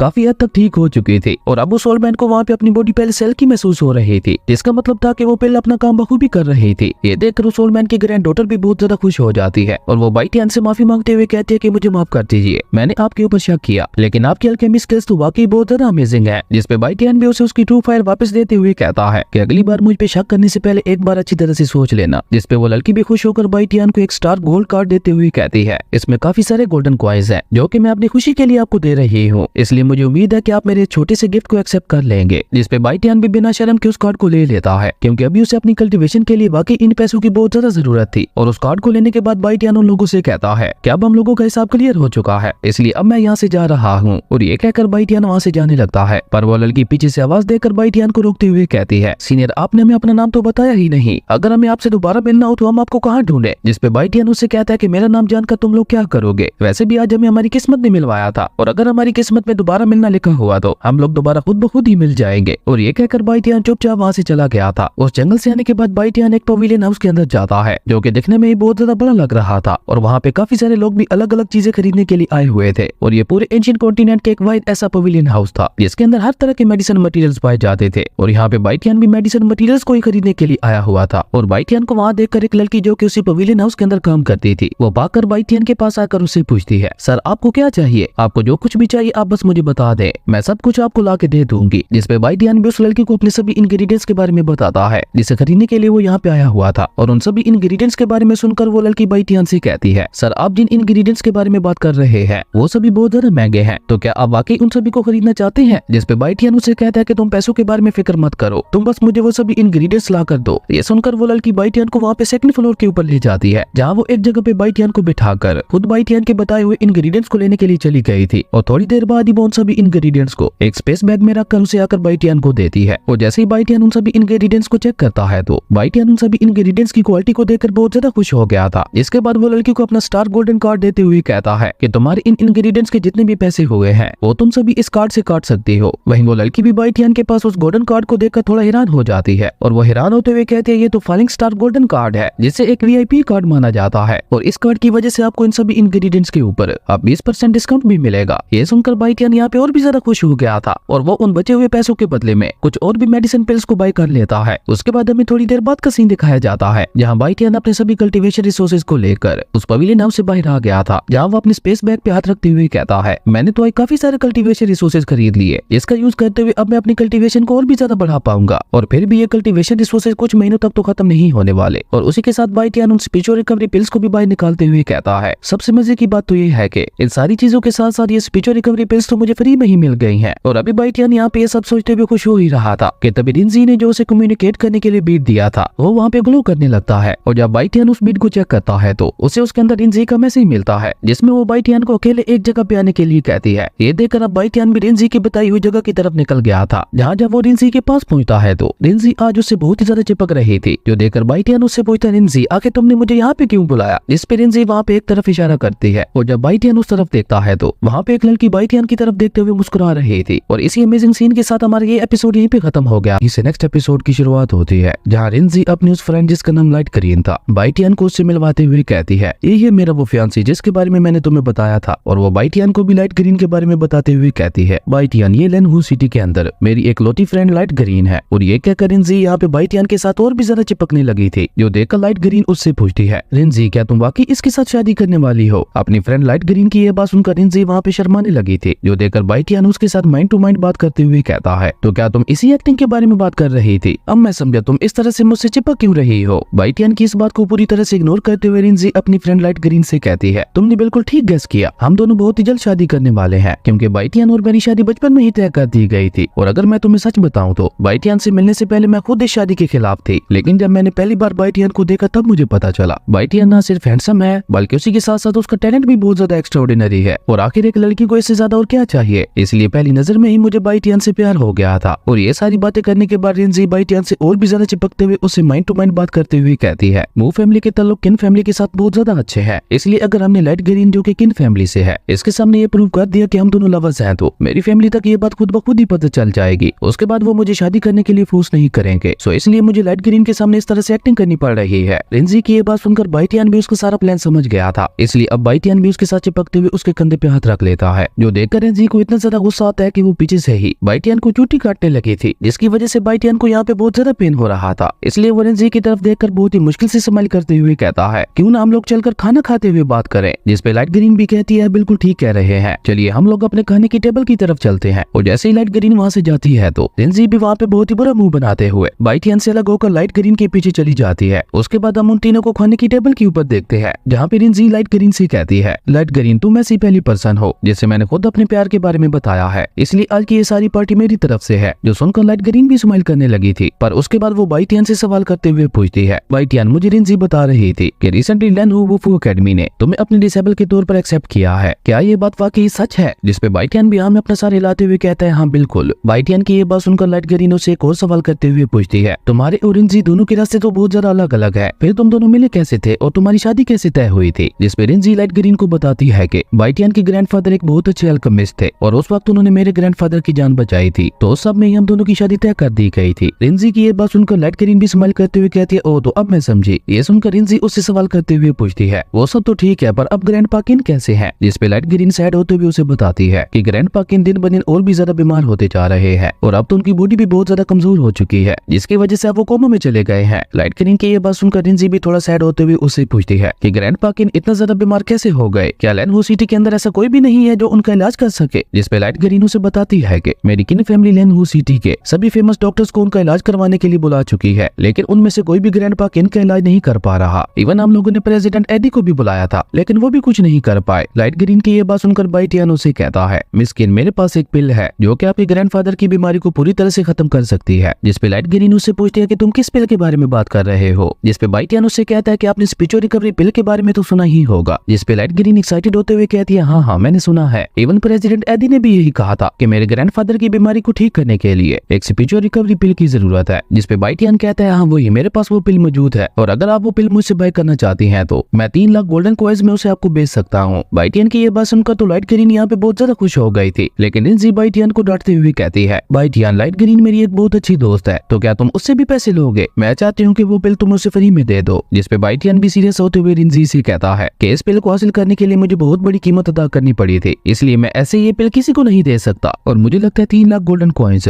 मिस्किन के ग्रैंडफादर की लाइफ के सामने कुछ भी नहीं होंगे, इसलिए मेरे हिसाब से तो ये एक बहुत अच्छी डील है। बाइटियन की ये बात सुनकर लाइट ग्रीन उससे कहती है कि मैं वो पिल खरीदने के लिए रेडी हूँ, पर पहले तुम ये मेक श्योर कर लो कि वो पिल रियल होनी चाहिए। लाइट ग्रीन की ये बात सुनकर बाइटियन उस स्पिरिचुअल रिकवरी पिल को बाहर निकालता है और उस स्पिरिचुअल रिकवरी पिल से निकल रहे ऑरा को महसूस करके ही रिंजी और लाइट ग्रीन दोनों की आंखें फटी की फटी रह गई थी। लेकिन उसके बावजूद भी बाइटियन लाइट ग्रीन से कहता है कि तुम पहले जाकर इस पिल की मदद से अपने ग्रैंडफादर की बीमारी को ठीक करो, अगर इस पिल ने सही से काम किया तो उसके बाद ही तुम मुझे इसके पैसे देना। जिसपे लाइट ग्रीन भी स्माइल करते हुए उससे कहते हैं, तो तुम्हें डर नहीं लग रहा कि मैं इस पिल को यूज करने के बाद तुम्हें तुम्हारे पैसे ही नहीं दूंगी। जिसपे बाइटियन उससे कहता है कि इस वर्ल्ड में कोई भी मुझसे मेरे पैसे चुरा कर बच नहीं सकता। बाइटियन की ये बात सुनकर लाइट ग्रीन उसकी तारीफ करते हुए रिंजी से कहती है, रिंजी तुम्हारा फियांसी तो वाकई बहुत ज्यादा स्पेशल है। और ये कहकर वो बाइटियन से कहती है, तुम फिक्र ना करो, अगर ये पिल रियल हुई तो मैं तुमसे प्रॉमिस करती हूँ कि तुम्हें तुम्हारे पैसे मिल जाएंगे। जिसपे बाइटियन ने भी ओके कहते हुए वो पिल उसकी तरफ बढ़ा दी थी। उसके बाद हमें शाम का सीन दिखाया जाता है जहाँ वो खाना खाते हुए काफी लेट हो चुके थे और खाना खाने के बाद रिंजी जब अपने स्पेस बैग को चेक करती है तो उसे याद आता है कि उसका स्पेस बैग तो स्पाइडर के पास था। ये देखकर रिंजी को एक झटका लगता है क्योंकि आज की पार्टी तो उसकी तरफ से थी और उसके अपने पास ही पैसे नहीं थे। ये देखकर वो एक बार फिर से बाइटियन के साथ चिपकते हुए उसे इशारे से कहती है, बाइटियन मैं अपना स्पेस बैग भूल आई हूँ, तो अब तुम्हें ही जाकर ये सारे पैसे देने होंगे। जिसपे बाइटियन बुरा समूह बनाते हुए कहता है, ये तो बहुत बड़ा स्कैम है, अपनी पार्टी के पैसे तुम मुझसे दिलवाना चाहती हो। लेकिन रिंजी यहाँ पे उसे पैसे देने के लिए बहुत ज्यादा परेशान करने लगी थी, जो देखकर बाइटियन उससे कहता है, ओके ओके तुम यहीं पे रुको, मैं जाकर बिल पे कर आता हूँ। और ये कहकर जैसे ही बाइटियन वहाँ से उठकर जाने लगता है तो लाइट गेरिन उसे वहीं पे बिठाते हुए कहती है, बाइटियान ने मेरी बहुत ज्यादा मदद की है, इसलिए आज की ये ट्रीट मेरी तरफ से है। जिसपे बाइटियान भी उसे कहता है, ओके अगर ऐसा है तो फिर मैं भी तुम्हें नहीं रोकूंगा। बाइटियान की ये बात सुनकर लाइट गेरिन खुद ही वहाँ से बिल पे करने के लिए चली जाती है और उसके जाने के बाद रिंजी थोड़ा गुस्से से बाइटियान से कहती है, तुम्हारे पास भी पैसे नहीं थे? जिसपे बाइटियान उसे बताता है कि हाँ, क्योंकि मैंने अपने सारे पैसे अपने ट्रेनिंग रिसोर्सेज में खर्च कर दिए, पर तुम्हारे पैसे कहाँ गए? जिसपे रेंजी उसे बताती है कि मुझे अपने पास पैसे रखना पसंद नहीं है, मेरी वो सारी चीजें मेरी गर्ड स्पाइडर के पास होती है। और इसी तरह वो दोनों वहाँ पे आपस में बातें करते हुए झगड़ने लगते हैं। लेकिन जैसे रिंजी की नजर वहाँ पे लाइट गेरिन के ऊपर पड़ती है कि वो वहाँ से वापस आ रही है तो रिंजी वहाँ पे एक बार फिर से बाइटियान के साथ चिपक गई थी और लाइट गेरिन वहाँ आते हुए उन दोनों से कहती है कि मैंने बिल पे कर दिया है और अब मैं वापस अपने घर जा रही हूँ, क्योंकि मैंने अपने ग्रैंडपा को वो बिल भी देनी है, मैं तुम दोनों से बाद में मिलती हूँ। और ये कहते हुए लाइट गेरिन वहाँ से चली गई थी और लाइट गेरिन के वहाँ से जाते वो दोनों वहाँ पे एक बार फिर से एक दूसरे को गुस्से वाला लुक देने लगते हैं। उसके बाद हमें सू फैमिली का सीन दिखाया जाता है जहाँ पे बाइटियान रिंजी और उसकी गार्ड को लेकर अपने घर आ चुका था और वहाँ आने के बाद रिंजी उस जगह को काफी गौर से देख रही थी और वो उस जगह को देखते हुए अपने मन में कहती है, बस आज की रात, उसके बाद किन फैमिली की इन्वेस्टिगेशन खत्म हो जाएगी और उसी के साथ साथ मेरा मूव फैमिली से पीछे भी छूट जाएगा। उसके बाद हम बाइटियान और रिंजी को उसके रूम के अंदर देखते हैं जहाँ बाइटियान रिंजी से पूछता है कि अब तुम और क्या चाहती हो? जिसपे रिंजी उसे बताती है कि मुझे एक मेमोरी स्टोन चाहिए जिसमें मैं तुम्हारी और अपनी एक ही बेड पे सोते हुए पिक्चर बना सकूं। जिसपे बाइटियान उसके मजे लेते हुए कहता है, देखो मैं एक बहुत शरीफ लड़का हूँ, पिक्चर तक तो बात ठीक है, लेकिन इससे ज्यादा मेरे साथ और कुछ नहीं करना। बाइटियान की ये बात सुनकर रिंजी को बहुत ज्यादा गुस्सा आता है और वो गुस्से से वहाँ पे खड़े होते हुए बाइटियान से कहती है, तुम घटिया इंसान कहीं के, ये सारी बातें तो मुझे तुमसे कहनी चाहिए। जिसपे बाइटियान उसे कहता है, हाँ ओके ओके, और तुम्हें बता दूं कि मैंने रात को अपनी प्रैक्टिस करनी होती है, तो इसलिए तुम जो कुछ करना चाहती हो जल्दी से करो, मेरे पास ज्यादा टाइम नहीं है वेस्ट करने के लिए। जिसपे रिंजी उससे कहते हैं कि तुम यहीं पे मेरा वेट करो, मैं शावर लेते हुए कपड़े चेंज करके थोड़ी ही देर में वापस आती हूँ। और ये कहकर रिंजी वहाँ से चली गई थी, लेकिन जब वो शावर लेकर वापस आती है तो उसे नाइट ड्रेस में देखकर तो बाइटियान उसकी खूबसूरती में पूरी तरह से खो गया था, क्योंकि रिंजी यहाँ पे देखने में वाकई बहुत ज्यादा प्यारी लग रही थी। और जब रिंजी बाइटियान को खुद को इस तरह से घूरते हुए देखती है तो एक पल के लिए उसके गाल भी शर्म से लाल हो गए थे, लेकिन वो उसी वक्त खुद पे काबू पाते हुए बाइटियान से कहती है कि अब तुम भी जाकर बात ले लो। रिंजी की यह बात सुनकर बाइटियान भी वहाँ से बात लेने के लिए चला गया था और उसके जाने के बाद रिंजी अपनी गार्ड स्पाइडर से कहती है कि इसने कुछ भी मेरे साथ उल्टा सीधा करने की कोशिश की तो तुम इसके दोनों हाथ तोड़ देना। जिसपे स्पाइडर भी ओके कहते हुए वहाँ से चली जाती है। और अब जब बाइटियान भी बात लेकर वापस आता है तो रिंजी भी यहाँ पे सेम बाइटियान की तरह उससे अपनी नजर ही नहीं हटा पा रही थी, इसलिए यहाँ पे रिंजी को बहुत ज्यादा शर्म भी आ रही थी, लेकिन फिर भी वो सिर्फ बाइटियान को ही देखे जा रही थी। और इसी अमेजिंग सीन के साथ हमारा ये एपिसोड यहीं पे खत्म हो जाता है। तो इस एपिसोड की शुरुआत बिल्कुल उसी सीन से होती है जहाँ बाइटियान अपनी नाइट ड्रेस चेंज करके वापस आ चुका था और बाइटियान को नाइट ड्रेस में देखकर रिंजी पूरी तरह से उसमें खो चुकी थी, जो देखकर बाइटियान उसके मजे लेते हुए कहता है, अगर तुम्हारा घूरना खत्म हो गया हो तो क्या हम लोग आगे बढ़ सकते हैं? जिसपे रिंजी गुस्से से उससे कहती है कि ज्यादा उड़ो मत, मुझे तुम में कोई इंटरेस्ट नहीं है। जिसपे बाइटियान भी उससे कहता है, ओके ओके ठीक है, चलो अब स्टार्ट करते हैं और तुम जितने ज्यादा पैसे मुझे दोगी मैं उतनी अच्छी तरह से तुम्हारे साथ कोऑपरेट करूंगा। और ये कहकर बाइटियान उसके काफी करीब जाते हुए कहता है, मुझे उम्मीद है तुम मेरे बचे हुए बाकी स्पिरिचुअल स्टोन्स और सारे पैसे मुझे जल्दी दे दोगी। वहीं बाइटियान को अपने इतने करीब देखकर बेचारी रिंजी तो वहाँ पे पूरी तरह से नर्वस हो चुके थे, उसे वहाँ पे इतनी ज्यादा शर्म आ रही थी कि वो वहाँ पे कुछ बोल ही नहीं पाती, जो देखकर बाइटियान उसे इशारा करते हुए कहता है, चलो अब लेट जाओ। बाइटियान का इशारा पाते ही रिंजी भी शर्माते हुए बेड पे लेट गई थी, लेकिन उसे अभी भी यहाँ पे काफी ज्यादा शर्म आ रही थी, जो देखकर बाइटियान भी उसके पास लेटते हुए कहता है, तुम इस तरह से नर्वस होना और शर्माना बंद करो, क्योंकि ऐसे तो कोई भी पहचान लेगा कि ये सब बस तुम नाटक कर रही हो। बाइटियान की ये बात सुनकर रिंजी भी वहाँ पे एक लंबी सांस छोड़ते हुए खुद को शांत करती है, जिसके बाद वो अपनी गार्ड स्पाइडर को आवाज देते हुए कहती है, स्पाइडर मैं रेडी हूँ, तुम आ जाओ। अपनी लेडी की ये बात सुनकर स्पाइडर भी वहाँ पे आ गई थी और वो वहाँ पे आते ही अपनी स्पिरिचुअल पावर का यूज करते हुए एक मेमोरी स्टोन को बाहर निकालती है, पर वो उस मेमोरी स्टोन से उन दोनों की फोटो बना पाती उससे पहले ही रिंजी अचानक उसे रोकते हुए कहती है, रुक जाओ। और ये कहकर वो बहुत ही शर्माते हुए बाइटियान से कहती है, हम दोनों के बीच में बहुत ज्यादा फासला है, इसलिए शायद इस फोटो से किसी को शक भी हो सकता है। और ये कहकर रिंजी ने बहुत ज्यादा हिम्मत जुटाते हुए अपना सर बाइटियान के सीने के ऊपर रख दिया था, जो देखकर बाइटियान ने भी उसे अपने साथ लगा लिया था। ये देखकर रिंजी खुश होते हुए अपने मन में कहती है, इससे तो बहुत अच्छी स्मेल आ रही है और कितनी अजीब बात है कि मैं इसके बाद में खुद को इतना ज्यादा सेफ महसूस कर रही हूँ। और ये कहकर रिंजी ने वहाँ पे अपनी आंखें बंद कर ली थी, जो देखकर स्पाइडर उन दोनों से कहती है, ओके अब मैं तुम दोनों की फोटो बना रही हूँ। और ये कहकर स्पाइडर वहाँ पे उस मेमोरी स्टोन का यूज करते हुए उन दोनों की फोटो बनाने लगी थी, जहाँ नाटक के चक्कर में रिंजी पूरी तरह से बाइटियान की आगोश में खो चुके थे, जो देखकर स्पाइडर भी थोड़ा सरप्राइज होते हुए अपने मन में कहती है, क्या हमारी लेडी के अंदर इस लड़की के लिए फीलिंग्स है? आखिर वो इस तरह से इस लड़के के साथ क्यों चिपकी हुई है? और इसी के साथ स्पाइडर ने वहाँ पे उन दोनों की फोटो ले ली थी, लेकिन रिंजी तो वहाँ पे अभी भी उसी तरह से बाइटियान से चिपकी ही हुई थी, जो देखकर स्पाइडर अपनी लेडी को आवाज देते हुए बुलाने लगती है। लेकिन रिंजी तो यहाँ पे पूरी तरह से मदहोश हो चुकी थी और यहाँ पे उसके फेस के ऊपर सिर्फ और सिर्फ सुकून ही दिख रहा था। तभी स्पाइडर थोड़ी ऊंची आवाज में अपनी लेडी को बुलाते हुए कहती है, मिस हमारा टास्क पूरा हो चुका है। स्पाइडर की ये बात सुनते ही रिंजी जल्दी से बाइटियान से अलग हो गई थी और अब तो वो यहाँ पे इतनी ज्यादा शर्मा चुकी थी कि वो बिना कुछ बोले ही जल्दी से वहाँ से भाग गई थी, जो देखकर बाइटियान भी वहाँ पे हंसने लगा था। उसके बाद हमें किन फैमिली की मेंशन का सीन दिखाया जाता है, जहाँ लाइट ग्रीन अपने ग्रैंडफादर के रूम में आई हुई थी और उसी के साथ उसने वहाँ पे कुछ सोचते हुए अपने ग्रैंडफादर को वो स्पिरिचुअल रिकवरी पिल भी खिला दी थी। लेकिन उसको वो पिल खिलाते हुए उसके फादर ने देख लिया था, जो देखकर वो जल्दी से अपनी बेटी के पास जाते हुए उससे पूछता है, लाइट ग्रीन ये तुम क्या कर रही हो और तुमने अभी अभी अपने ग्रैंडफादर को क्या खिलाया? और ये कहकर वो जल्दी से अपनी बेटी को अपने पिता से अलग करते हुए खुद अपने पिता की हालत को चेक करने लगता है, जो देखकर वो लड़की भी थोड़ा डरते हुए अपने पिता को बताती है, मैंने बस अपने ग्रैंडफादर को एक स्पिरिचुअल रिकवरी पिल दी है। स्पिरिचुअल रिकवरी पिल के बारे में सुनकर वो दूसरी लेडी चौंकते हुए कहती है, इस टाइम तुम्हें स्पिरिचुअल रिकवरी पिल कहाँ से मिल गई? जिसपे लाइट ग्रीन थोड़ा घबराते हुए उन्हें बताती है कि मैंने उस स्पिरिचुअल रिकवरी पिल को खुद 3 लाख गोल्डन कॉइन्स में खरीदा है। लाइट ग्रीन की ये बात सुनकर उसका पिता उसके ऊपर गुस्सा करते हुए कहता है, लाइट ग्रीन क्या तुम पागल हो गई हो? तुम जानती हो स्पिरिचुअल रिकवरी पिल एक जोन लेवल की पिल है और तुम कह रही हो कि तुमने उसे बस 3 लाख गोल्डन कॉइन्स में खरीदा है। अगर उस पिल को हासिल करना इतना ही ज्यादा आसान होता तो अब तक मैं ऑलरेडी अपने पिता को वो पिल दे चुका होता, पर तुमने पागलों की तरह अपने ग्रैंडफादर को वो पिल खिला दी। तुमने ये भी नहीं सोचा कि मैं उस पिल को अपने ग्रैंडफादर को देने से पहले एक बार अच्छी तरह से चेक कर लूं कि वो पिल रियल है भी या नहीं। जिसपे लाइट ग्रीन उसी तरह से नर्वस होते हुए अपने पिता से कहती है, मुझे लगता है ये पिल बिल्कुल रियल है और ये जरूर ग्रैंडफादर को ठीक कर देगी। अपनी बेटी की ये बात सुनकर उसका पिता उसके ऊपर थोड़ा गुस्सा करते हुए कहता है, लाइट ग्रीन ये तुम क्या बोल रही हो? मैंने ये कभी नहीं सोचा था कि तुम इतनी ज्यादा बेवकूफ निकलोगी। तुम नहीं जानती कि यहाँ के लोग कितने ज्यादा इवल हो चुके हैं। और अभी लाइट ग्रीन के पिता उसे वहाँ पे डांट ही रहे थे कि तभी वही लेडी उसे रोकते हुए कहती है, ब्रदर मुझे लगता है पहले हमें फादर की बॉडी से उस पिल को बाहर निकालना चाहिए, कहीं बहुत ज्यादा देर ना हो जाए। ये मैटर हम बाद में सोल्व कर लेंगे। अपनी बहन की ये बात सुनकर लाइट ग्रीन का पिता गुस्से से उसे कहता है, हम बाद में इस बारे में जरूर बात करेंगे। और ये कहकर वो अपने पिता के पास जाते हुए अपनी स्पिरिचुअल पावर का यूज करके उस स्पिरिचुअल रिकवरी पिल को अपने फादर की बॉडी से बाहर निकालने की कोशिश करने लगता है। लेकिन वो बेवकूफ कहाँ जानता था कि वो पिल रियल है और अब तो स्पिरिचुअल रिकवरी पिल ने वहाँ पे धीरे धीरे अपना काम दिखाना भी शुरू कर दिया था। लेकिन वो पर्सन तो अभी भी बेवकूफों की तरह उस पिल को बाहर निकालने में ही लगा हुआ था। पर तभी अचानक उसे वहाँ पे अपने पिता की बॉडी में हलचल महसूस होती है और इसी के साथ उस ओल्ड मैन ने वहाँ पे अपनी आंखें खोल ली थी, जो देखकर उस लेडी के साथ साथ सभी को वहाँ पे एक बहुत बड़ा झटका लगता है। उनमें से किसी को अपनी आंखों पे यकीन ही नहीं हो रहा था कि वाकई वो ओल्ड मैन बच गया है, जो देखकर लाइट ग्रीन का पिता भी चौंकते हुए कहता है, इसका मतलब है लाइट ग्रीन की दी हुई वो पिल वाकई रियल थी। जो देखकर लाइट ग्रीन भी खुश होते हुए कहती है, हाँ फादर आपने ठीक कहा, ये पिल तो वाकई अपना काम कर रही है, ग्रैंडफादर धीरे धीरे ठीक हो रहे हैं। और ये कहकर वो और भी ज्यादा खुश होते हुए कहती है, इसका मतलब है अब हमारी किन फैमिली बच जाएगी। उसके बाद हमें सू फैमिली का सीन दिखाया जाता है, जहाँ पे बाइटियन अपने रूम में बैठा हुआ कल्टीवेट कर रहा था और उसे इसी तरह से कल्टीवेट करते हुए पूरी रात गुजर चुकी थी। वहीं बाइटियन के साथ साथ लिंगार भी वहाँ पे एलेक्सस की पावर को बढ़ाने में लगी हुई थी और उसने वहाँ पे काफी सारे एलेक्सस की पावर को बढ़ा दिया था। जिसके बाद वो सीधी वहाँ से उड़ते हुए बाइटियन के कंधे के ऊपर जाकर बैठ जाती है और इसी के साथ बाइटियन ने भी वहाँ पे अपनी आंखें खोल ली थी और वो लिंगार को देखकर एक लंबी अंगड़ाई लेते हुए कहता है, लिंगार हम बहुत ज्यादा लेट हो चुके हैं, चलो अब हम दोनों को जल्दी से लेनहू एकेडमी की तरफ निकलना चाहिए। बाइटियन की ये बात सुनकर लिंगार भी वहाँ पे खुश होते हुए इधर उधर उछलने लगी थी। उसके बाद हमें लेनहू एकेडमी का सीन दिखाया जाता है, जहाँ पे आज काफी सारे नए डिसेबल्स आए हुए थे और उसी के साथ हमें वहाँ पे एक नरेटर वॉइस के जरिए बताया जाता है कि लेनहू एकेडमी एंशिएंट कॉन्टिनेंट की नंबर 1 एकेडमी है, जिसके अंदर सबसे ज्यादा मार्शल आर्ट्स ऑफिसर मौजूद है और हर साल पूरे एंशिएंट कॉन्टिनेंट में लेनहू एकेडमी से ही सबसे ज्यादा मार्शल आर्ट डिसेबल को प्रोड्यूस किया जाता है। और उसी के साथ हर साल न जाने कितने हजारों डिसेबल्स को लेनहू वुफो एकेडमी अपने डिसेबल के तौर पर एक्सेप्ट करती है। और एक बार जो भी कल्टीवेटर लेनहू वुफो एकेडमी में सिलेक्ट हो जाता है तो वो एक बहुत ही ज्यादा पावरफुल मार्शल आर्ट कल्टीवेटर बनकर ही उस एकेडमी से बाहर निकलता है। इसलिए पूरे एंशिएंट कॉन्टिनेंट में न जाने कितने ही लोग इस एकेडमी को ज्वाइन करने के सपने देखते हैं, क्योंकि यहाँ पे सिर्फ प्रैक्टिस ही नहीं करवाई जाती बल्कि उसी के साथ साथ ट्रेनिंग रिसोर्सेज का भी पूरी तरह से ध्यान रखा जाता है। इसलिए किसी भी कल्टीवेटर के लिए अपनी कल्टीवेशन को अपने पीक तक ले जाने के लिए ये एक बहुत अच्छी जगह है। और वो कल्टीवेटर जो लेनहू वुफो एकेडमी की नजरों में एक जीनियस होते हैं, उन्हें अपनी आगे की ट्रेनिंग के लिए स्पार्क एकेडमी में भी भेजा जाता है। और इसी दौरान बाइटियन भी वहाँ पे पहुंच चुका था, जो ये सारी बातें सोचते हुए अपने मन में कहता है कि अगर एक बार मैं स्पार्क एकेडमी में चला गया तो हो सकता है मेरे ड्रैगन डिसेबल बनने के चांसेस भी बन जाए। और अभी बाइटियन यहाँ पे ये सब सोचते हुए आगे बढ़ ही रहा था कि तभी सिक्स सेलर की नजर वहाँ पे बाइटियन के ऊपर पड़ती है, जो देखकर वो सिक्स सेलर खुश होते हुए बाइटियन से कहता है, बाइटियन फाइनली तुम आ ही गए, मैं काफी देर से यहाँ पे तुम्हारा वेट कर रहा था। असल में सिक्स सेलर की नजर में बाइटियन एक पीयरलेस जीनियस था, जो कि हजारों सालों में सिर्फ एक बार ही पैदा होता है, इसलिए वो खुद यहाँ पे बाइटियन का इंतजार कर रहे थे। जिसके बाद वो बाइटियन का बाजू पकड़कर उसे एक तरफ ले जाते हुए कहते हैं, आओ मैं तुम्हें एकेडमी के सभी रूल्स के साथ साथ तुम्हारा रूम भी दिखा देता हूँ। और ये कहकर सिक्स सेलर वहाँ पे बाइटियन को उसकी रूम की तरफ ले जाते हुए कहते हैं, बाइटियन अब तुम्हें बहुत ज्यादा हार्ड प्रैक्टिस करनी होगी, मैं जानता हूँ तुम बहुत ज्यादा टैलेंटेड हो, पर मेहनत के बगैर कोई भी टैलेंट बेकार होता है। मुझे तुमसे बहुत ज्यादा उम्मीदें हैं, इसलिए मुझे निराश मत करना। और अगर तुम्हें कभी भी किसी भी चीज की जरूरत हो तो तुम बिला झिझक मेरे पास आ सकते हो। और हाँ, इन डेट स्लिप्स को भी अपने पास रखो। इन डेट स्लिप्स के अंदर लेनहू वुफो एकेडमी के बारे में सब कुछ बताया गया है। बाइटियन भी यहाँ पे उन डेट स्लिप्स को पकड़ते हुए सिक्स सेलर का शुक्रिया अदा करता है, जिसपे सिक्स सेलर उससे कहते हैं कि तुम्हें मेरा शुक्रिया अदा करने की कोई जरूरत नहीं है, अब मैं वापस जा रहा हूँ। अगर तुम्हें यहाँ पे कुछ भी समझ ना आए तो तुम मेरे पास चले आना, मैं तुम्हें सब कुछ अच्छे से समझा दूंगा। और हाँ, तुम्हें एक बात बतानी तो मैं भूल ही गया, हमारी लेनो वुफू एकेडमी का एक पुराना ट्रेडिशन है कि इसमें आने वाले डिसेबल की जो भी पहली क्लास होती है उसे उसके सेम बैच के सीनियर्स लेते हैं। पर तुम फिक्र ना करो, ये क्लास सिर्फ 3 दिन ही चलती है, इसलिए तुम इन 3 दिनों के अंदर अच्छी तरह से प्रैक्टिस करना। और मुझे तुम्हारे ऊपर पूरा यकीन है कि तुम इन 3 दिनों के बाद एक बार फिर से मुझे सरप्राइज करोगे। और ये कहकर सिक्स सेलर बाइटियान को वहाँ पे उसका ट्रेनिंग रूम दिखाते हैं और उसी के साथ वो उसे नसीहत देकर वहाँ से जाते हुए कहते हैं, अब यहाँ आ गए हो तो लेजी मत हो जाना, जितनी हो सके उतनी ज्यादा हार्ड प्रैक्टिस करना। जिसपे बाइटियन भी वहाँ पे एक बार फिर से सिक्स सेलर का शुक्रिया अदा करता है। जिसके बाद बाइटियन अभी वहाँ से अपने ट्रेनिंग रूम की तरफ जा ही रहा था कि तभी पीछे से हनफेंग उसे आवाज देकर रोकते हुए कहता है, मुझे उम्मीद है तुम मुझे भूले नहीं होगे। जिसपे बाइटियन भी उसका मजाक उड़ाते हुए कहता है, मुझे लगता है मैंने पिछली बार जो तुम्हें सबक सिखाया था तुम उससे कुछ भी नहीं सीखे। जिसपे हनफेंग बहुत ही एटीट्यूड से उससे कहता है, बाइटियन तुम्हें इतना ज्यादा खुश होने की कोई जरूरत नहीं है, उस वक्त मैं इसलिए हार गया था क्योंकि उस वक्त मैं तुम्हें लेकर बहुत ज्यादा केयरलेस था और मैंने तुम्हें अंडर एस्टिमेट करने की गलती की, लेकिन अब ऐसा दोबारा नहीं होने वाला। जिसपे बाइटियन भी वहाँ पे अपना नाम मिसाल हिलाकर एक बार फिर से उसका मजाक उड़ाते हुए कहता है कि कमजोर लोगों के पास हमेशा कोई ना कोई बहाना रेडी होता है और मेरे हिसाब से तो तुम बहुत ज्यादा बेवकूफ हो, क्योंकि अगर तुम समझदार होते तो तुम दोबारा मुझसे पंगा लेने के बारे में सोचते भी नहीं, क्योंकि अगर मैं तुम्हें एक बार मजा चखा सकता हूँ तो मैं ऐसा दोबारा भी कर सकता हूँ। बाइटियन की ये बात सुनकर हनफेंग को गुस्सा तो बहुत ज्यादा आता है पर वो कुछ भी नहीं बोल पाता। जो देखकर हनफेंग के साथ वाला लड़का, जो कि देखने में हनफेंग से भी ज्यादा पावरफुल लग रहा था, वो भी थोड़ा गुस्से से बाइटियन से कहता है, लड़के तुम कुछ ज्यादा ही एरोगेंट हो रहे हो, मुझे लगता है अब मुझे तुम्हें खुद ही सबक सिखाना पड़ेगा। और ये कहकर वो हनफेंग से कहते हैं, हनफेंग तुम इस लड़के को मेरे ऊपर छोड़ दो। और ये कहकर वो अचानक ही वहाँ पे अपनी मार्शल आर्ट की पावर को एक्टिवेट करता है, लेकिन अभी वो वहाँ पे बाइटियन के ऊपर अटैक कर पाता उससे पहले ही बाइटियन वहाँ से काफी तेज से मूव करते हुए जाकर सीधा उस डिसेबल के पीछे पहुंच चुका था। और वो डिसेबल वहाँ पे कुछ समझ पाता उससे पहले ही बाइटियन ने उसे किक मारते हुए वहाँ से पीछे की तरफ खिसका दिया था। जो देखकर अब वो डिसेबल भी पूरी तरह से गुस्सा हो चुका था, इसलिए अब वो वहाँ पे अपनी दुगनी पावर के साथ बाइटियन के ऊपर अटैक करने के लिए आगे बढ़ता है। लेकिन बाइटियन भी यहाँ पे कहाँ कम था, वो भी वहाँ पे उसकी स्पीड को मैच करते हुए लगातार उसके ऊपर अटैक किए जा रहा था। लेकिन लास्ट में बाइटियन ने वहाँ पे एक बार फिर से उसे किक मारते हुए पीछे की तरफ गिरा दिया था। और अब वहाँ पे उस डिसेबल की हालत भी काफी ज्यादा खराब हो चुकी थी, इवन उसके मुंह से ब्लड भी निकलने लगा था, पर वो अभी भी हार नहीं मानता और वो दोबारा अपना पूरा दम लगाते हुए बाइटियन के ऊपर अटैक करने के लिए आगे बढ़ गया था। जो देखकर बाइटियन भी वहाँ पे अपनी एक सीक्रेट टेक्निक का यूज करते हुए अपने स्पिरिचुअल बीस्ट की स्पिरिट को समन करता है और अपनी स्पिरिट बीस्ट से उस डिसेबल के ऊपर एक बहुत ही ज्यादा पावरफुल अटैक भी कर दिया था। और जैसे वो अटैक जाकर उस डिसेबल को लगता है तो वहाँ पे एक बहुत बड़ा ब्लास्ट होता है। और इसी कमाल के सीन के साथ हमारे अमेजिंग एपिसोड यहीं पे खत्म हो गया था। एपिसोड की शुरुआत होती है जहाँ बाइटियन के इतने ज्यादा पावरफुल अटैक को देखकर हनफेंग भी हैरान होते हुए अपने मन में कहता है, इसका ये अटैक तो बहुत ज्यादा पावरफुल था, आखिर ये मार्शल आर्ट्स के कौन से लेवल पे है। वहीं वो कल्टीवेटर जिसका नाम बाऊ था वो दोबारा खड़े होते हुए बाइटियन से कहता है, लड़के आज चाहे तुम जितनी मर्जी ट्रिक्स प्ले कर लो लेकिन ये मिस्टर बाऊ तुम्हें हरा के रहेगा। और ये कहकर बाऊ दोबारा अपनी स्पिरिचुअल पावर को समन करते हुए बाइटियन के ऊपर अटैक करने के लिए आगे बढ़ता है। लेकिन वो बाइटियन के ऊपर अटैक कर पाता उससे पहले ही जमीन से कुछ स्पिरिचुअल रूट्स ने निकलते हुए उसे जकड़ लिया था। और ये काम किसी और का नहीं, लाइट ग्रीन का था। लाइट ग्रीन काफी तेजी से चलते हुए बाइटियन के पास आकर उससे पूछती है, बाइटियन तुम ठीक तो हो ना। जिसपे बाइटियन स्माइल करते हुए उससे कहता है, तुम मेरी फिक्र ना करो, इन जैसे कमजोर लोग मेरा कुछ भी नहीं बिगाड़ सकते। और लाइट ग्रीन को इस तरह से अपनी मदद करते हुए देखकर बाइटियन अपने मन में कहता है, लगता है वो स्पिरिचुअल रिकवरी पिल काम कर गई है, इसलिए तो ये यहाँ पे मेरी मदद कर रही है। और लाइट ग्रीन को इस तरह से बाइटियन की मदद करते हुए देखकर हनफेंग थोड़ा चौंकते हुए उससे पूछता है, सीनियर सिस्टर लाइट ग्रीन आप बाइटियन की मदद क्यों कर रही हैं? क्या आप इसे पहले से जानती हैं? जिसपे लाइट ग्रीन भी थोड़ा गुस्से से उन दोनों से कहती है, हनफेंग और बाओ तुम दोनों मेरी बात गौर से सुनो, मिस्टर बाइटियन मेरे फ्रेंड है, तो फिर तुम दोनों ने इनके ऊपर अटैक करने की हिम्मत कैसे की? और शायद तुम ये बात भूल गए हो कि लेनो वुफू एकेडमी के अंदर किसी भी जूनियर डिसेबल को तंग करना सख्ती से मना किया गया है। और इस बात मैं तुम दोनों को छोड़ रही हूँ, पर अगर अगली बार मैंने तुम दोनों को बाइटियन के आसपास भी देखा तो मैं तुम दोनों का वो हाल करूंगी जो तुम दोनों सोच भी नहीं सकते। लाइट ग्रीन की यह बात सुनकर हनफेंग को गुस्सा तो बहुत ज्यादा आता है, पर अभी वो इस बारे में कुछ भी नहीं कर सकता था, इसलिए वो चिल्लाते हुए गुस्से से बाऊ से कहता है, बाऊ जल्दी से निकलो यहाँ से। और ये कहकर वो वहाँ पे बाऊ को आजाद करवाते हुए गुस्से से वहाँ से चला गया था। जो देखकर लाइट ग्रीन बाइटियन से कहती है, अगर ये दोनों फ्यूचर में तुम्हें परेशान करने की कोशिश करें तो तुम बस एक बार मुझे इसके बारे में बता देना, फिर देखना मैं इन दोनों को क्या हाल करूंगी। जिसपे बाइटियन भी यहाँ पे बहुत ही एटीट्यूड से उसे कहता है कि इन जैसे कमजोर लोगों से निपटना इतनी बड़ी बात भी नहीं है। बाइटियन की ये बात सुनकर लाइट ग्रीन अपने फेस पे स्माइल लाते हुए उससे कहती है, बाइटियन आज मैं यहाँ पे अपनी और अपनी फैमिली की तरफ से तुम्हारा शुक्रिया अदा करने के लिए आई हूँ। तुम्हारी उस स्पिरिचुअल रिकवरी पिल ने वाकई मेरे ग्रैंडफादर की जान बचा ली और उसके लिए मेरी पूरी किन फैमिली तुम्हारी शुक्रगुजार है। और ये कहकर वो बाइटियन को एक गोल्डन कार्ड देते हुए कहती है कि ये कार्ड मेरे फादर ने तुम्हें देने के लिए कहा था, इसके अंदर 5 लाख गोल्डन कॉइन्स है, एक्स्ट्रा 2 लाख गोल्डन कॉइन्स मेरे फादर ने तुम्हारा शुक्रिया अदा करने के लिए दिए हैं। मुझे उम्मीद है तुम हमारी इस गिफ्ट को एक्सेप्ट करोगे। जिसपे बाइटियन जल्दी से उसे वो गोल्डन कार्ड लेते हुए कहता है, अगर तुम्हारी किन फैमिली मुझे इतने प्यार से ये गिफ्ट दे रही है तो फिर भला मैं इसे लेने से कैसे मना कर सकता हूँ। और वैसे भी ये पैसे आगे चलकर मेरी कल्टीवेशन रिसोर्सेज में बहुत ज्यादा काम आएंगे। उसके बाद हमें रात को लेनो वुफू एकेडमी के ट्रेनिंग रूम का सीन दिखाया जाता है, जहाँ पे बाइटियन एक स्पिरिचुअल पूल में बैठे हुए कल्टीवेट कर रहा था। और बाइटियन उस पूल के अंदर बैठे बैठे हुए अपनी एक सीक्रेट टेक्निक का यूज करके वहाँ की सारी प्योर स्पिरिचुअल एनर्जी को ऑब्जर्व करते हुए अपनी बॉडी के अंदर ले जाने लगता है, जिसकी वजह से उसका की सी रियलम भी धीरे धीरे बढ़ता जा रहा था। और तभी अचानक ही वहाँ से बाइटियन से बहुत ज्यादा पावरफुल ऑरा रिलीज होता है, जो देखकर बाइटियन भी खुश होते हुए अपने मन में कहता है, फाइनली मैं वॉरियर रियलम की 6 स्टार लेवल में ब्रेक थ्रू कर गया हूँ। उसके बाद बाइटियन वहाँ पे एक लंबी अंगड़ाई लेते हुए खाना खाने के लिए जाता है, और खाने की तो यहाँ पे बाइटियन ने तबाही मचा दी थी, क्योंकि उसके मुताबिक वो जितना ज्यादा खाना खाएगा उसे ट्रेनिंग करने में उतनी ही ज्यादा आसानी होगी। और खाना खाने के बाद बाइटियन एक फिजिकल ट्रेनिंग वाले रूम में आता है, जहाँ पे आते ही वो अपना स्पिरिचुअल ऑरा रिलीज करते हुए अपनी उसी स्पिरिट बीस्ट वाली टेक्निक को प्रैक्टिस करते हुए कहता है, ये एक टॉप अर्थ लेवल की सोल स्किल है जिसे मैंने अपनी पिछली लाइफ में मास्टर किया था। इस स्किल के टोटल 9 लेवल्स हैं, और अगर मैं इस स्किल को अपनी इस लाइफ में भी पूरी तरह से मास्टर कर लेता हूँ तो न सिर्फ मेरी फिजिकल बॉडी बहुत ज्यादा स्ट्रॉन्ग हो जाएगी, बल्कि उसी के साथ साथ मेरी कल्टीवेशन स्पीड भी बहुत ज्यादा बढ़ जाएगी। और ये कहकर बाइटियन उस स्किल के फर्स्ट लेवल को एक्टिवेट करते हुए अपना पूरा दम लगाकर सामने वाली दीवार के ऊपर एक पंच मारता है। और यहाँ पे एक दिन की ट्रेनिंग से ही उसके एप स्पिरिट बीस्ट की पावर काफी हद तक बढ़ गई थी, क्योंकि बाइटियन के इस पंच की वजह से सामने वाली दीवार में क्रैक्स आ गए थे। ये देखकर बाइटियन खुद भी थोड़ा चौंकते हुए कहता है, जब मैं इस स्किल के साथ अपनी फ्लेम पावर को भी मर्ज करता हूँ तो उसका जो रिजल्ट निकल कर आता है वो वाकई काफी ज्यादा अमेजिंग है, क्योंकि उसकी वजह से मेरे अटैक की पावर बहुत ज्यादा बढ़ जाती है। और उसके बाद बाइटियन वहाँ पे अपनी फिजिकल ट्रेनिंग करने के बाद दोबारा कल्टीवेट करने के लिए उसी स्पिरिचुअल पूल के अंदर चला जाता है, जहाँ पे वो अपनी मेरिडियंस के अंदर उस पूल की स्पिरिचुअल पावर को फ्लो करवा रहा था। और जैसे जैसे वो स्पिरिचुअल पावर उसकी मेरिडियंस में फ्लो कर रही थी, वैसे वैसे धीरे धीरे उसका की सोल रियलम भी बढ़ता जा रहा था। और तभी देखते ही देखते वो यहाँ पे एक बार फिर से ब्रेक थ्रू कर गया था, लेकिन उसका ये ब्रेक थ्रू पिछले वाले ब्रेक थ्रू से काफी बड़ा था, क्योंकि इस बार वो डायरेक्ट वॉरियर रियलम के 9 स्टार लेवल में पहुंच गया था, जो देखकर बाइटियन भी खुश होते हुए अपने मन में कहता है, अब मैं बस मार्शल आर्ट्स रियलम में ब्रेक थ्रू करने से एक कदम ही दूर हूँ। अगले 3 दिनों तक बाइटियन की सेम यही रूटीन रहती है, और इन 3 दिनों की ट्रेनिंग से ही बाइटियन वॉरियर रियलम के पीक पे पहुंच गया था। और आज ये बात लैनहू वुफू एकेडमी में सभी को परेशान करने वाली थी। और चौथे दिन जब बाइटियन अपने ट्रेनिंग रूम से निकलकर लैनहू वुफू एकेडमी के मेन हॉल के अंदर आता है तो वहाँ पे बाकी सभी डिसेबल्स भी आए हुए थे, क्योंकि आज यहाँ पे जूनियर और सीनियर डिसेबल्स के दरमियान फाइट होने वाली थी। और वो जूनियर डिसेबल्स जो कि बाइटियन के अमेजिंग टैलेंट से जलते थे, वो सभी यहाँ पे बाइटियन को काफी घूर घूर के देख रहे थे, क्योंकि बाइटियन ने उन सभी की स्पॉटलाइट को चुरा लिया था। और तभी वहाँ पे एक छोटी सी बच्ची भागकर बाइटियन के पास आकर एक्साइटेड होते हुए कहती है, फाइनली आप दोबारा मुझे मिल ही गए, और अब से तो हम दोनों मिलकर प्रैक्टिस करेंगे। उस लड़की की ये बात सुनकर बाइटियन भी उससे कहता है, शीशी मैं तो तुम्हें काफी लंबे अरसे के बाद देख रहा हूँ, बाय द वे कांग्रेचुलेशन लैनहू वुफू एकेडमी में एडमिशन लेने के लिए। जिसपे वो लड़की भी खुश होते हुए बाइटियन से कहती है, शुक्रिया ब्रदर, और शुक्र है मेरे पिछले 1 साल की हार्ड ट्रेनिंग बेकार नहीं गई, और पिछले 1 साल की लगातार मेहनत के बाद फाइनली मैं आपके लेवल तक आ ही गई हूँ। लेकिन वो बेचारी यहाँ पे कहाँ जानती थी कि बाइटियन तो यहाँ पे एक बार फेस से काफी आगे निकल चुका है। और तभी वहाँ पे मौजूद सभी जूनियर डिसेबल 6 सेलर के पास जाकर उन्हें ग्रीट करते हैं, और जैसे ही वहाँ पे 6 सेलर की नजर बाइटियन के ऊपर पड़ती है तो वो थोड़ा चौंकते हुए बाइटियन से कहते हैं, बाइटियन तो तुम वॉरियर रियलम के 9 स्टार लेवल में पहुंच गए हो। जिसपे बाइटियन भी वहाँ पे अपना सर हिलाते हुए 6 सेलर की बात को कंफर्म करता है। और ये देखते ही वहाँ पे मौजूद सभी जूनियर डिसेबल्स के साथ साथ सीनियर डिसेबल्स को भी एक झटका लगता है। वहीं 6 सेलर तो वहाँ पे बाइटियन से खुश होते हुए कहते हैं, बाइटियन तुम्हारी कल्टीवेशन स्पीड तो वाकई काफी ज्यादा फास्ट है, तुम वाकई एक जीनियस कहलाने के लायक हो, क्योंकि तुम्हारे पास 12 हेवन लेवल की मार्शल आर्ट्स पावर्स है, और उन दोनों को एक साथ कल्टीवेट करना बहुत ज्यादा मुश्किल होता है। लेकिन फिर भी तुम्हारी कल्टीवेशन स्पीड बाकी डिसेबल से बहुत ज्यादा फास्ट है, और तुमने 3 दिन की ट्रेनिंग में 9th लेवल में ब्रेक थ्रू करके लैनहू वुफू एकेडमी की ट्रेनिंग का एक नया रिकॉर्ड बना दिया है। ये सुनकर तो वहाँ पे मौजूद सभी डिसेबल्स को अब तक का सबसे बड़ा झटका लगता है। वहीं बाइटियन 6 सेलर से कहता है, ऐसा सिर्फ लैनहू वुफू एकेडमी की ट्रेनिंग एनवायरनमेंट की वजह से ही हो पाया है, क्योंकि लैनहू वुफू एकेडमी के एनवायरनमेंट की स्पिरिचुअल एनर्जी बहुत ज्यादा प्योर है, जिसका यूज अगर सही से किया जाए तो कोई भी आसानी से अपनी कल्टीवेशन स्पीड को बढ़ा सकता है। और यहाँ पे बाइटियन की इस तरह से तारीफ होती हुए देखकर हनफेंग और बाओ दोनों को बहुत ज्यादा गुस्सा आ रहा था। और तभी 6 सेलर वहाँ पे अनाउंस करते हुए अपने सभी जूनियर डिसेबल से कहते हैं कि आइए तुम सभी की इस एकेडमी में पहली क्लास होने वाली है, और आज की पहली क्लास में तुम सभी को अपने सीनियर डिसेबल्स का सामना करना होगा, क्योंकि इससे तुम सभी को अपने सीनियर डिसेबल से बहुत कुछ सीखने को मिलेगा। और तुम सभी को इस फाइट से यह भी पता चल जाएगा कि तुम्हारे सीनियर डिसेबल्स ने अब तक हमारी इस एकेडमी से क्या क्या सीखा है। 6 सेलर की ये बात सुनकर शीशी थोड़ा घबराते हुए कहती है, 6 सेलर तो आप कहना चाह रहे हैं कि हम सभी को अपने सीनियर डिसेबल्स के साथ फाइट करनी होगी। जिसपे 6 सेलर उससे कहता है, तुम बिल्कुल ठीक समझी, क्योंकि रियल फाइट ही बस एक ऐसा तरीका है जिससे तुम्हें अपने और अपने सीनियर डिसेबल के बीच का गैप वाज़ह तौर पर महसूस होगा, और ये फाइट तुम सभी को अपनी आगे की प्रैक्टिस के लिए बहुत ज्यादा इंस्पायर करेगी। 6 सेलर की ये बात सुनकर बाइटियन वहाँ पे अपना हाथ खड़ा करते हुए 6 सेलर से पूछता है, 6 सेलर अगर कोई जूनियर डिसेबल अपने सीनियर डिसेबल को हरा दे तो फिर क्या होगा, क्या उसे एकेडमी की तरफ से कोई रिवार्ड दिया जाएगा। जिसपे 6 सेलर वहाँ पे उन सभी को बताते हैं कि अगर कोई जूनियर डिसेबल अपने सीनियर डिसेबल को हरा देता है तो उसे रिवार्ड के तौर पर 1000 पॉइंट्स मिलेंगे, और वो उन पॉइंट्स का यूज करते हुए अपने लिए ट्रेनिंग रिसोर्सेज खरीद सकता है, जो कि आगे चलकर उसकी प्रैक्टिस में बहुत ज्यादा मदद करेंगे। और वो सभी ट्रेनिंग रिसोर्सेज आम नहीं होने वाले, वो सभी के सभी ट्रेनिंग रिसोर्सेज बहुत ज्यादा खास है। 6 सेलर की ये बात सुनकर बाइटियन वहाँ पे बहुत ज्यादा खुश हो गया था, लेकिन 6 सेलर वहाँ पे अपनी बात आगे बढ़ाते हुए कहता है, पर आज तक लैनहू वुफू एकेडमी की हिस्ट्री में ऐसे सिर्फ 9 लोग ही रहे हैं जिन्होंने अपनी पहली क्लास में अपने सीनियर डिसेबल्स को हरा दिया था। इसलिए इसलिए मैं तुम सभी को बता दूं कि ये सब इतना ज्यादा भी आसान नहीं होने वाला। जिसपे बाइटियन वहाँ पे एक बार फिर से अपना हाथ खड़ा करते हुए सिक्स एल्डर से कहता है, सिक्स एल्डर अगर मैं एक साथ 2 लोगों को हरा दूं तो फिर क्या मुझे 2000 पॉइंट्स मिलेंगे। बाइटियन की ये बात सुनकर वहाँ पे हनफेंग और बाओ दोनों के फेस पे एक स्माइल आ गई थी, जैसे वो दोनों वहाँ पे बाइटियन का मजाक उड़ा रहे हैं। वहीं सिक्स एल्डर बाइटियन से कहता है, तुमने बिल्कुल ठीक कहा। जिसपे बाइटियन सिक्स एल्डर से कहता है, ओके अगर ऐसा है तो पहले मैं ही ये फाइट करना चाहता हूँ और मैं अपनी इस पहली क्लास के लिए हनफेंग और बाओ को चूज करता हूँ। मुझे उम्मीद है ये दोनों मुझे डिसअपॉइंट नहीं करेंगे और मुझे बहुत अच्छी तरह से सिखाएंगे। बाइटियन की ये बात सुनकर हनफेंग और बाओ दोनों को एक झटका लगता है, क्योंकि उन दोनों ने ये कभी नहीं सोचा था कि बाइटियन अपनी पहली क्लास में इस तरह से उन दोनों को चूज करेगा। वहीं बाइटियन के ये फैसला सुनकर अब वहाँ पे मौजूद बाकी सभी डिसेबल्स भी बाइटियन के बारे में बातें करते हुए कहते हैं, ये लड़का बाइटियन तो बहुत ज्यादा एरोगेंट है। तभी हनफेंग भी वहाँ पे खुश होते हुए बाइटियन से पूछता है, बाइटियन तुम वाकई कंफर्म हो कि तुम एक साथ हम दोनों के साथ फाइट करना चाहते हो। जिसपे बाइटियन वहाँ पे एक स्माइल के साथ उन दोनों को मजाक उड़ाते हुए कहता है, हाँ मैं तो पूरी तरह से रेडी हूँ, पर अगर तुम दोनों को डर लग रहा है तो तुम दोनों इसके लिए मना भी कर सकते हो। बाइटियन की ये बात सुनकर बहुत थोड़ा गुस्से से उसे कहता है, अगर ऐसा है तो फिर मुझे लगता है तुम्हें एक अच्छे से सबक सिखाना ही पड़ेगा। मुझे उम्मीद है तुम अपने इस फैसले से बाद में पछताओगे नहीं। जिसपे बाइटियन वहाँ पे एक बार फिर से उन दोनों को मजाक उड़ाते हुए कहता है कि तुम दोनों मेरी फिक्र छोड़ो, कहीं बाद में तुम दोनों को ही ना पछताना पड़े। अब जब ये फैसला हो चुका था तो सिक्स एल्डर वापस अपनी जगह पे जाकर बैठ जाते हैं और वहाँ पे मौजूद बाकी सभी लोग भी सेम ऐसा ही करते हैं, जिसकी वजह से अब बैटल अरीना में सिर्फ वो तीनों ही बच गए थे। जो देखकर बाइटियन वहाँ पे अपना ऑरा रिलीज करते हुए उन दोनों से कहता है, तो चलो ये फाइट स्टार्ट करते हैं। और बाइटियन की ये बात सुनते ही उन दोनों ने भी वहाँ पे अपना ऑरा रिलीज कर दिया था। और इसी कमाल के सीन के साथ हमारी अमेजिंग एपिसोड यहीं पे खत्म हो गया और यहीं से नेक्स्ट एपिसोड की शुरुआत होती है, जहाँ सभी इस फाइट को लेकर बहुत ज्यादा एक्साइटेड लग रहे थे, क्योंकि आज तक लेनवो एकेडमी की हिस्ट्री में ऐसा कभी नहीं हुआ था कि कोई न्यू आने वाला डिसेबल एक साथ अपने दो सीनियर डिसेबल्स को फाइट के लिए चैलेंज करे। और तभी सिक्स एल्डर के पास में खड़ा एक गार्ड एल्डर सिक्स एल्डर से कहता है, भले ये नया आने वाला डिसेबल बहुत ज्यादा टैलेंटेड है, लेकिन एक साथ दो सीनियर डिसेबल्स के साथ फाइट करना मुझे लगता है इसके लिए भी बहुत ज्यादा मुश्किल होने वाला है। जिसपे दूसरा गार्ड एल्डर भी उसका साथ देते हुए कहता है, तुम बिल्कुल ठीक कह रहे हो, और अगर ये नया आने वाला डिसेबल हार गया तो इस हार का असर इसकी फ्यूचर कल्टीवेशन के ऊपर बहुत बुरा पड़ेगा। लेकिन सिक्स एल्डर तो यहाँ पे कुछ और ही सोच रहे थे कि जैसे उन्हें बाइटियन के ऊपर पूरा यकीन हो कि वो ये फाइट जीत ही जाएगा। और तभी बैटल अरीना के अंदर हनफेंग अपना ऑरा रिलीज करते हुए बाओ से कहता है, बाओ रेडी हो जाओ इसके ऊपर हमला करने के लिए। और ये कहकर हनफेंग वहाँ पे अपनी स्पीचर रूट्स का यूज करते हुए बाइटियन को उन स्पीचर रूट्स के अंदर ट्रैप करने की कोशिश करता है। और इसी बीच मौके का फायदा उठाकर बाओ भी अपनी लो ग्रेड स्पिरिचुअल स्किल का यूज करते हुए बाइटियन के ऊपर अटैक करने के लिए आगे बढ़ता है। लेकिन वो बाइटियन के पास पहुंच पाता उससे पहले ही बाइटियन वहाँ पे अपनी फ्लेम पावर को एक्टिवेट करते हुए खुद को हनफेंग के स्पिरिचुअल रूट से आजाद करवा लेता है। और उसके बाद वो भी सामने से बाओ के ऊपर अटैक करने के लिए आगे बढ़ गया था। और बाइटियन का ये अटैक इतना ज्यादा पावरफुल था कि एक पल के लिए तो बाओ की बॉडी अंदर से पूरी तरह से हिल गई थी। लेकिन उसके बावजूद भी बाओ वहाँ पे अपना पूरा दम लगाते हुए बाइटियन के अटैक को रोकने की कोशिश करने लगता है। पर अचानक ही बाइटियन ने अपने अटैक की पावर को बढ़ाते हुए बाओ को पीछे की तरफ धकेल दिया था, जिसकी वजह से बाओ की हालत भी वहाँ पे थोड़ी खराब हो गई थी। और ये देखकर वहाँ पे सिक्स एल्डर के साथ साथ शेनरू और शीशी को भी एक झटका लगता है। लेकिन यहाँ सिक्स एल्डर और शीशी ये सब देखकर बहुत ज्यादा खुश हो रहे थे। वहीं शेनरू को ये सब देखते हुए बहुत ज्यादा गुस्सा आ रहा था और वो गुस्से से खुद से ही कहती है, आखिर इस बाइटियन ने बाओ के इतने ज्यादा पावरफुल अटैक को रोकते हुए उसे पीछे की तरफ कैसे धकेल दिया। वहीं बाइटियन वहाँ पे अपने एप बेस की स्पिरिट को समन करते हुए एक बार फिर से बाओ के ऊपर अटैक करने के लिए आगे बढ़ता है, जो देखकर बाओ भी थोड़ा डरते हुए हनफेंग से कहता है, हनफेंग आकर मेरी मदद करो। बाओ की ये बात सुनकर हनफेंग भी अपनी एक स्पिरिचुअल स्किल का यूज करके हेड टू हेड बाइटियन का सामना करने के लिए आगे बढ़ता है। लेकिन वो बाइटियन के अटैक को एक सेकंड भी नहीं झेल पाता और बाइटियन के हमले के इम्पैक्ट की वजह से वो वहाँ से उड़ता हुआ पीछे जा गिरा था। जो देखकर बाइटियन वहाँ पे उन दोनों का मजाक उड़ाते हुए कहता है, क्या तुम दोनों बस इतना ही कर सकते थे और तुम अपने इस बेकार के टैलेंट के साथ न्यू आने वाले डिसेबल्स को सिखाने वाले थे। मुझे तो ये समझ नहीं आ रही कि आखिर तुम दोनों ने ये सोच भी कैसे लिया कि तुम्हारे जैसे कमजोर डिसेबल्स मुझे सिखा पाएंगे। बाइटियन की ये बात सुनकर हनफेंग को बहुत ज्यादा गुस्सा आता है और वो गुस्से से बाइटियन से कहता है, बाइटियन तुम्हें इतना एरोगेंट होने की कोई जरूरत नहीं है, क्योंकि अभी तक हमारी ये फाइट खत्म नहीं हुई। और ये कहकर वो दोबारा वहाँ पे खड़े होते हुए बाइटियन के ऊपर हमला करने के लिए आगे बढ़ता है। और उसके पीछे पीछे बाओ ने भी अपनी एक सीक्रेट टेक्निक का यूज करते हुए बाइटियन के ऊपर हमला कर दिया था, जो देखकर बाइटियन भी सबसे पहले हनफेंग को एक किक मारते हुए दोबारा पीछे की तरफ फेंक देता है। और उसी के साथ वो बहुत ही फुर्ती से इधर उधर मूव करते हुए बाओ के किए हुए सभी हमलों को रोकने लगा था। जो देखकर उनमें से एक गार्ड एल्डर सिक्स एल्डर से पूछता है, सिक्स एल्डर क्या आप मुझे बता सकते हैं कि ये बाइटियन कौन से मार्शल आर्ट का यूज कर रहा है और आखिर इसके मार्शल आर्ट्स का पावर लेवल क्या है। जिसपे सिक्स एल्डर को सोचते हुए उस गार्ड एल्डर से कहते हैं, बाइटियन जो मार्शल आर्ट यूज कर रहा है वो मुझे बहुत ही हाई लेवल का मार्शल आर्ट लग रहा है और बाइटियन के इस मार्शल आर्ट की पावर को देखते हुए मैं ये यकीन के साथ कह सकता हूँ कि उसका ये मार्शल आर्ट जोन लेवल से भी ऊपर है। मुझे लगता है बाइटियन के पीछे कोई बहुत बड़ा ग्रेट मास्टर मौजूद है जो बाइटियन को गाइड करते हुए ट्रेन कर रहा है। सिक्स एल्डर की ये बात सुनकर उस गार्ड एल्डर को भी एक झटका लगता है और वो चौंकते हुए कहता है कि ऐसा मार्शल आर्ट जो कि जोन लेवल से भी ऊपर है, ये तो वाकई काफी ज्यादा अमेजिंग है। जिसपे वो दूसरा गार्ड एल्डर सिक्स एल्डर से कहता है, सिक्स एल्डर क्यों ना हम बाइटियन के इस मार्शल आर्ट को अपनी लेनवो एकेडमी के मार्शल आर्ट के साथ रिप्लेस कर दे। ये मार्शल आर्ट नहीं आने वाले डिसेबल्स की कल्टीवेशन में बहुत ज्यादा मदद करेगा। वहीं बैटल अरीना के अंदर अब हनफेंग को इतना ज्यादा गुस्सा आ चुका था कि वो अपना फुल ऑरा रिलीज करते हुए गुस्से से बाइटियान से कहता है, बाइटियान आज चाहे कुछ भी हो जाए पर मैं तुम्हें नहीं छोड़ने वाला। और ये कहकर वो वहाँ पे एक बहुत ही ज्यादा पावरफुल फॉर्मेशन बनाते हुए उससे एक मिस्टिक स्किल का यूज करके बाइटियान के ऊपर एक बहुत ही ज्यादा पावरफुल अटैक कर देता है। और हनफेंग के अटैक के पीछे पीछे बाऊ भी अपने अब तक के सबसे पावरफुल अटैक को रेडी करते हुए बाइटियान के ऊपर हमला कर देता है। लेकिन बाइटियान भी कम नहीं था, वो न सिर्फ वहाँ पे हनफेंग के अटैक को रोक रहा था बल्कि उसी के साथ साथ वो बाऊ के अटैक को भी रोक रहा था। और उन दोनों के अटैक की फोर्स की वजह से बाइटियान अचानक ही वहाँ पे फिजिकल विजन में ब्रेक थ्रू कर जाता है, जिसकी वजह से अब वहाँ पे बाइटियान की बॉडी से और भी ज्यादा पावरफुल ऑरा निकलने लगा था। और इस मौके का फायदा उठाकर जब बाऊ दोबारा बाइटियान के ऊपर अटैक करने के लिए आगे बढ़ता है तो बाइटियान अब वहाँ पे अपनी फ्लेम पावर के साथ साथ अपनी आइस पावर को भी एक्टिवेट करते हुए बाऊ के अटैक को रोकते हुए उसके हाथों को वहीं पे जमा देता है। और ये देखकर तो वहाँ पे बाऊ के साथ साथ किसी भी पर्सन को अपनी आंखों पे यकीन नहीं हो रहा था। और तभी बाइटियान वहाँ पे बाऊ को एक पंच मारते हुए नीचे गिरा देता है। और बाइटियान का ये पंच इतना ज्यादा पावरफुल था कि बाऊ दर्द के मारे नीचे जमीन पे लेटने लगा था। और इसी के साथ बाइटियान ये फाइट भी जीत चुका था। जो देखकर वहाँ पे आए वो सभी डिसेबल्स बाइटियान को चेयर करने लगे थे। और हनफेंग तो ये सब देखकर गुस्से से अपने मन में कहता है, आखिर इस लड़के ने फाइट के दौरान ही फिजिकल विजन में कैसे ब्रेक थ्रू कर लिया। वहीं बाइटियान की बॉडी से निकल रहे ऑरा को महसूस करके सिक्स एल्डर भी चौंकते हुए कहते हैं, ये तो फिजिकल विजन है, इसका मतलब है बाइटियान ने मार्शल आर्ट रियलम में ब्रेक थ्रू कर लिया है। लेकिन मार्शल आर्ट रियलम में ब्रेक थ्रू करने के बाद उसका फिजिकल विजन कैसे एक्टिवेट हो गया? फिजिकल विजन तो मार्शल स्पिरिट रियलम में ब्रेक थ्रू करने के बाद एक्टिवेट होता है, जिसपे वो गॉड एल्डर भी आगे आते हुए सिक्स एल्डर से कहता है कि आप बिल्कुल ठीक कह रहे हैं। और मार्शल स्पिरिट रियलम में जाने के बावजूद भी फिजिकल विजन को कंडेंस करना पड़ता है। लेकिन बाइटियान को तो यहाँ पे ऐसा कुछ भी नहीं करना पड़ा। ऐसा जीनियस मार्शल आर्ट कल्टिवेटर मैंने आज तक अपनी लाइफ में कभी नहीं देखा। ये तो पूरे एंशिएंट कॉन्टिनेंट का नंबर 1 जीनियस कहलाने के लायक है। वहीं दूसरी तरफ बैटल अरीना के अंदर बाइटियान ने भी सक्सेसफुली नेक्स्ट रियलम में ब्रेक थ्रू कर लिया था। और नेक्स्ट रियलम में ब्रेक थ्रू करने के बाद बाइटियान स्माइल करते हुए हनफेंग से कहता है, नेक्स्ट रियलम में ब्रेक थ्रू करने में मेरी मदद करने के लिए तुम दोनों का बहुत शुक्रिया। और अब जब तुमने नेक्स्ट रियलम में ब्रेक थ्रू करने में मेरी मदद कर ही दी है तो मैं तुम्हें अपने मार्शल मास्टर रियलम की पावर को भी दिखा देता हूँ। और ये कहकर बाइटियान अचानक ही वहाँ पे हनफेंग के ऊपर अटैक करने के लिए आगे बढ़ता है। जो देखकर हनफेंग भी वहाँ से भागने की कोशिश करता है, लेकिन वो वहाँ से भाग पाता उससे पहले ही बाइटियान ने वहाँ पे अपनी आइस पावर को भी एक्टिवेट करते हुए हनफेंग के पैरों को वहीं पे जमा दिया था, जिसके बाद बाइटियान का पास सीधा जाकर हनफेंग के पेट में लगता है। और बाइटियान के इस अटैक की वजह से हनफेंग वहाँ से उड़ता हुआ काफी पीछे जा गिरा था। वहीं दूसरी तरफ बाऊ भी वहाँ पे एक बार फिर से खड़ा होने लगता है। जो देखकर बाइटियान उसे कहता है, ओके अब तुम्हारी बारी है मेरी नई पावर्स का मजा चखने की। और ये कहकर बाइटियान काफी तेजी से मूव करते हुए जाकर बाऊ को पीछे से एक बहुत ही ज्यादा पावरफुल किक मार देता है, जिसके इम्पैक्ट की वजह से वो वहाँ से उड़ता हुआ सीधा हनफेंग के ऊपर जा गिरा था। और ये देखकर वहाँ पे मौजूद सभी डिसेबल्स बाइटियान को और भी ज्यादा चेयर करने लगे थे। लेकिन चंद्रू और मुहान दोनों को तो यहाँ पे बहुत ज्यादा गुस्सा आ रहा था, क्योंकि वो दोनों यहाँ पे सोच रहे थे कि आज वो दोनों बाइटियान को यहाँ पे पिटते हुए देखेंगे। लेकिन यहाँ पे तो उनका सारा प्लान ही उल्टा पड़ गया था। और तभी बैटल अरीना के अंदर बाइटियान हनफेंग और बाऊ दोनों के पास जाते हुए उनसे कहता है, मैंने तो तुम दोनों से पहले ही कहा था कि अगर तुम दोनों अपनी सलामती चाहते हो तो अपनी हार मान लो। खैर मैं तुम दोनों से एक बार फिर से पूछता हूँ, आप तुम लोग अपनी हार मानते हो या नहीं? जिसपे हनफेंग वहाँ पे बहुत ही मुश्किल से बोलते हुए बाइटियान से कहता है कि ऐसा कभी सोचना भी मत कि मैं तुमसे हार मान लूंगा। और अभी हनफेंग यहाँ पे ये सब कह ही रहा था कि तभी बाइटियान की बॉडी से एक ग्रीन एनर्जी निकलकर सीधा हनफेंग और बाऊ की बॉडी के अंदर चली जाती है। और ऐसा होते ही अचानक ही वो दोनों वहाँ पे बाइटियान के सामने झुकते हुए उससे माफी मांगने लगे थे। ये देखकर वहाँ पे किसी को कुछ भी समझ नहीं आ रही थी कि आखिर इन दोनों को अचानक से क्या हो गया। अभी तो ये दोनों कह रहे थे कि चाहे कुछ भी हो जाए ये दोनों अपनी हार नहीं मानेंगे, तो अब ये दोनों बाइटियान के सामने झुकते हुए उससे माफी क्यों मांग रहे हैं? असल में ये सब लिंगार ने किया था, तो उसने अपनी एनर्जी का यूज करते हुए उन दोनों को वहाँ पे हिप्नोटाइज कर दिया था, जिसकी वजह से वो दोनों वहाँ पे बाइटियान के सामने झुकते हुए उससे माफी मांगने लगे थे। और ये देखकर बाइटियान भी स्माइल करते हुए अपने मन में कहता है, लिंगार तुम भी बहुत ज्यादा नोटी हो। और ये कहकर बाइटियान उन दोनों से कहता है, ओके ओके अब जब तुम दोनों ने अपनी हार मान ही लिया है तो मैं तुम दोनों को छोड़ देता हूँ। और ये कहकर बाइटियान वहाँ से सीधा सिक्स एल्डर के पास जाकर उन्हें ग्रीट करते हुए कहता है, सिक्स एल्डर मैं ये फाइट जीत चुका हूँ, तो प्लीज मुझे मेरे वो 2000 पॉइंट्स दे दीजिए। बाइटियान की ये बात सुनकर सिक्स एल्डर ने भी खुश होते हुए बाइटियान को वो 2000 स्पिरिचुअल पॉइंट्स दे दिए थे, जो कि आगे चलकर उसकी ट्रेनिंग रिसोर्सेज में काम आने वाले थे। और उसी के साथ सिक्स एल्डर वहाँ पे बाइटियान से कहते हैं, बाइटियान मुझे उम्मीद है तुम फ्यूचर में भी इसी तरह से मुझे सरप्राइज करते रहोगे जैसे तुमने मुझे आज सरप्राइज किया है। जिसपे बाइटियान भी एक बार फिर से सिक्स एल्डर को ग्रीट करते हुए कहता है, सिक्स एल्डर मैं आपकी उम्मीदों पर खरा उतरने की अपनी पूरी कोशिश करूंगा। उसके बाद हमें लैन वुफू एकेडमी के पवेलियन हाउस का सीन दिखाया जाता है, जहाँ शीशी पवेलियन हाउस के बाहर खड़ी होकर बाइटियान का वेट कर रही थी। और जैसे उसकी नजर वहाँ पे बाइटियान के ऊपर पड़ती है तो वो वहाँ पे छोटे बच्चों की तरह चिल्लाते हुए बाइटियान को अपने पास आने के लिए कहती है। जिसके बाद बाइटियान भी वहाँ से सीधा उसके पास चला जाता है। और बाइटियान उसके पास जाते हुए उससे पूछता है कि मैं उस कंपटीशन से जल्दी चला गया था, तो बाद में तुम्हारी फाइट किसके साथ हुई थी? जिसपे शीशी बाइटियान को बताती है कि कल उस कंपटीशन में मेरा सामना सीनियर सिस्टर यन के साथ हुआ था, और उस फाइट में मुझे उनसे बहुत कुछ सीखने को मिला। और सीनियर सिस्टर यन बहुत ज्यादा अच्छी है, क्योंकि उन्होंने मेरे साथ फाइट करते हुए मुझे बिल्कुल भी इंजर्ड नहीं होने दिया। जिसपे बाइटियान उससे कहता है ये तो बहुत अच्छी बात है। उसके बाद वो दोनों वहाँ पे इसी तरह से आपस में बातें करते हुए पवेलियन हाउस के अंदर चले जाते हैं। और वो पवेलियन हाउस देखने में वाकई बहुत ज्यादा खूबसूरत था। वहीं मोहन और शेनरू दोनों ऑलरेडी वहाँ पे आए हुए थे। और मोहन तो वहाँ पे बाइटियान बाइटियान की लास्ट फाइट देखकर उसे इतना ज्यादा डर चुका था कि वो वहाँ पे बाइटियान को देखते ही उसे ग्रीट करता है। लेकिन शेनरू वहाँ पे सेम पहले की तरह ही बाइटियान को गुस्से से ही देख रही थी और वो बाइटियान को देखते हुए गुस्से से अपने मन में कहती है, बाइटियान तुम्हें जितना ज्यादा खुश होना है हो लो, लेकिन देखना कुछ दिनों बाद ये तुम्हारे साथ बहुत ज्यादा बुरा होने वाला है। और तभी सिक्स एल्डर भी वहाँ पे आते हुए बाइटियान से पूछते हैं, बाइटियान तुमने अपने मार्शल मास्टर रियलम की फर्स्ट लेवल की बेस को पूरी तरह से स्ट्रॉन्ग कर लिया है? जिसपे बाइटियान भी सिक्स एल्डर को ग्रीट करते हुए कहता है, यस एल्डर। उसके बाद सिक्स एल्डर उन चारों को वहाँ से ले जाते हुए कहते हैं, तुम चारों मेरे साथ आओ, मैं तुम चारों की मदद करता हूँ तुम चारों के लिए सुटेबल मार्शल आर्ट्स ढूंढने के लिए। और उसके बाद सिक्स एल्डर उन सभी को वहाँ से लेते हुए थर्ड फ्लोर के ऊपर आ गए थे, जहाँ पे काफी अलग अलग वो खास किस्म के टायर्स रखे हुए थे। और बाइटियान वहाँ पे उन सभी को काफी गौर से देखते हुए खुश हो रहा था। और तभी वहाँ पे शीशी सिक्स एल्डर से सवाल करते हुए पूछती है, सिक्स एल्डर क्या इस पवेलियन हाउस के अंदर सिर्फ मार्शल आर्ट्स के टायर्स ही मौजूद है? जिसपे सिक्स एल्डर उसके सवाल का जवाब देते हुए कहता है, तुमने बिल्कुल ठीक गैस किया, ये पवेलियन हाउस सिर्फ मार्शल आर्ट्स स्किल के लिए है। और अगर तुम लोग यहाँ से कोई एडवांस लेवल की मार्शल आर्ट्स स्किल हासिल करना चाहते हो तो उसके लिए तुम्हारे पास ज्यादा से ज्यादा पॉइंट्स होना जरूरी है। पर उन पॉइंट्स को भी हासिल करना इतना ज्यादा आसान नहीं होता। तुम लोग ऐसे समझ लो कि एक जॉन लेवल की मार्शल आर्ट्स स्किल को हासिल करने के लिए यहाँ पे मौजूद डिसेबल्स को 1 साल से भी ज्यादा का टाइम लग जाता है। सिक्स एल्डर की ये बात सुनकर बाइटियान भी यहाँ पे सीरियस होते हुए अपने मन में कुछ सोचने लगा था। और इसी कमाल के सीन के साथ हमारा अमेजिंग एपिसोड यहीं पे खत्म हो जाता है और यहीं से नेक्स्ट एपिसोड की शुरुआत होती है, जहाँ जैसे ही वो 5th फ्लोर के ऊपर पहुंचते हैं तो शीशी सिक्स एल्डर से सवाल करते हुए पूछती है, सिक्स एल्डर लेनोवो एकेडमी में कोर डिसेबल्स कितने हैं? जिसपे सिक्स एल्डर उसे जवाब देते हुए बताते हैं कि हमारी लेनोवो एकेडमी में टोटल 5 कोर डिसेबल्स है और अगर तुम में से कोई कोर डिसेबल बनना चाहता है तो उसके लिए तुम लोगों को पहले वाले कोर डिसेबल्स को रिप्लेस करना होगा। और ये सिर्फ तभी ही होगा जब साल के आखिर में होने वाले एक कंपटीशन के अंदर तुम उन लोगों को हराओगे। जिसपे शीशी कहती है, ओ तो अब मैं समझी कोर डिसेबल की तादाद इतनी ज्यादा कम क्यों है। और इसी तरह आपस में बातें करते हुए वो लोग पवेलियन हाउस के आखिरी फ्लोर के ऊपर आ चुके थे, जहाँ पे सिक्स एल्डर अपनी पावर का यूज करते हुए एक टेलीपोर्टेशन फॉर्मेशन को एक्टिवेट करते हैं। जिसके बाद वो सभी वहाँ से टेलीपोर्ट होते हुए माउंटेन के बीचों बीच आ गए थे। और अपने सामने उन बड़े बड़े माउंटेन्स को देखकर बाइटियान खुश होते हुए कहता है, ये तो जॉनगोंग माउंटेन है। जिसपे सिक्स एल्डर नाम में अपना सर हिलाते हुए बाइटियान से कहते नहीं, तुम गलत हो, ये एंशिएंट वॉल है और इसे लेनोवो एकेडमी का माउंटेन भी कहा जाता है, जिसके अंदर अलग अलग किस्म के मार्शल आर्ट ट्रायल्स मौजूद है। यहाँ पे इस एंशिएंट वॉल के अंदर काफी सारे एट्रीब्यूट्स को इम्प्लीमेंट किया गया है और उनमें मौजूद हर एक मार्शल आर्ट का अपने एक लेवल है। अब तुम लोगों को यहाँ पे तब तक वेट करना होगा जब तक वो मार्शल आर्ट ट्रायल्स खुद ही इस एंशिएंट वॉल से बाहर नहीं आते। तुम में से हर एक को अपने हिसाब से अपने लिए मार्शल आर्ट्स को चूज करना होगा। और हाँ, मैं तुम लोगों को बता दूं कि तुम में से हर एक पर्सन सिर्फ 2 मार्शल आर्ट स्किल्स को ही चूज कर सकता है। यहाँ पे जो ये रेड एनर्जी मौजूद है ये फ्लेम एट्रीब्यूट को रिप्रेजेंट करती है और सेम इसी तरह ब्लू एनर्जी वाटर एट्रीब्यूट को रिप्रेजेंट करती है, ग्रीन एनर्जी वुड एट्रीब्यूट को, पर्पल एनर्जी का मतलब है थंडर एट्रीब्यूट और येलो एनर्जी का मतलब है अर्थ एट्रीब्यूट।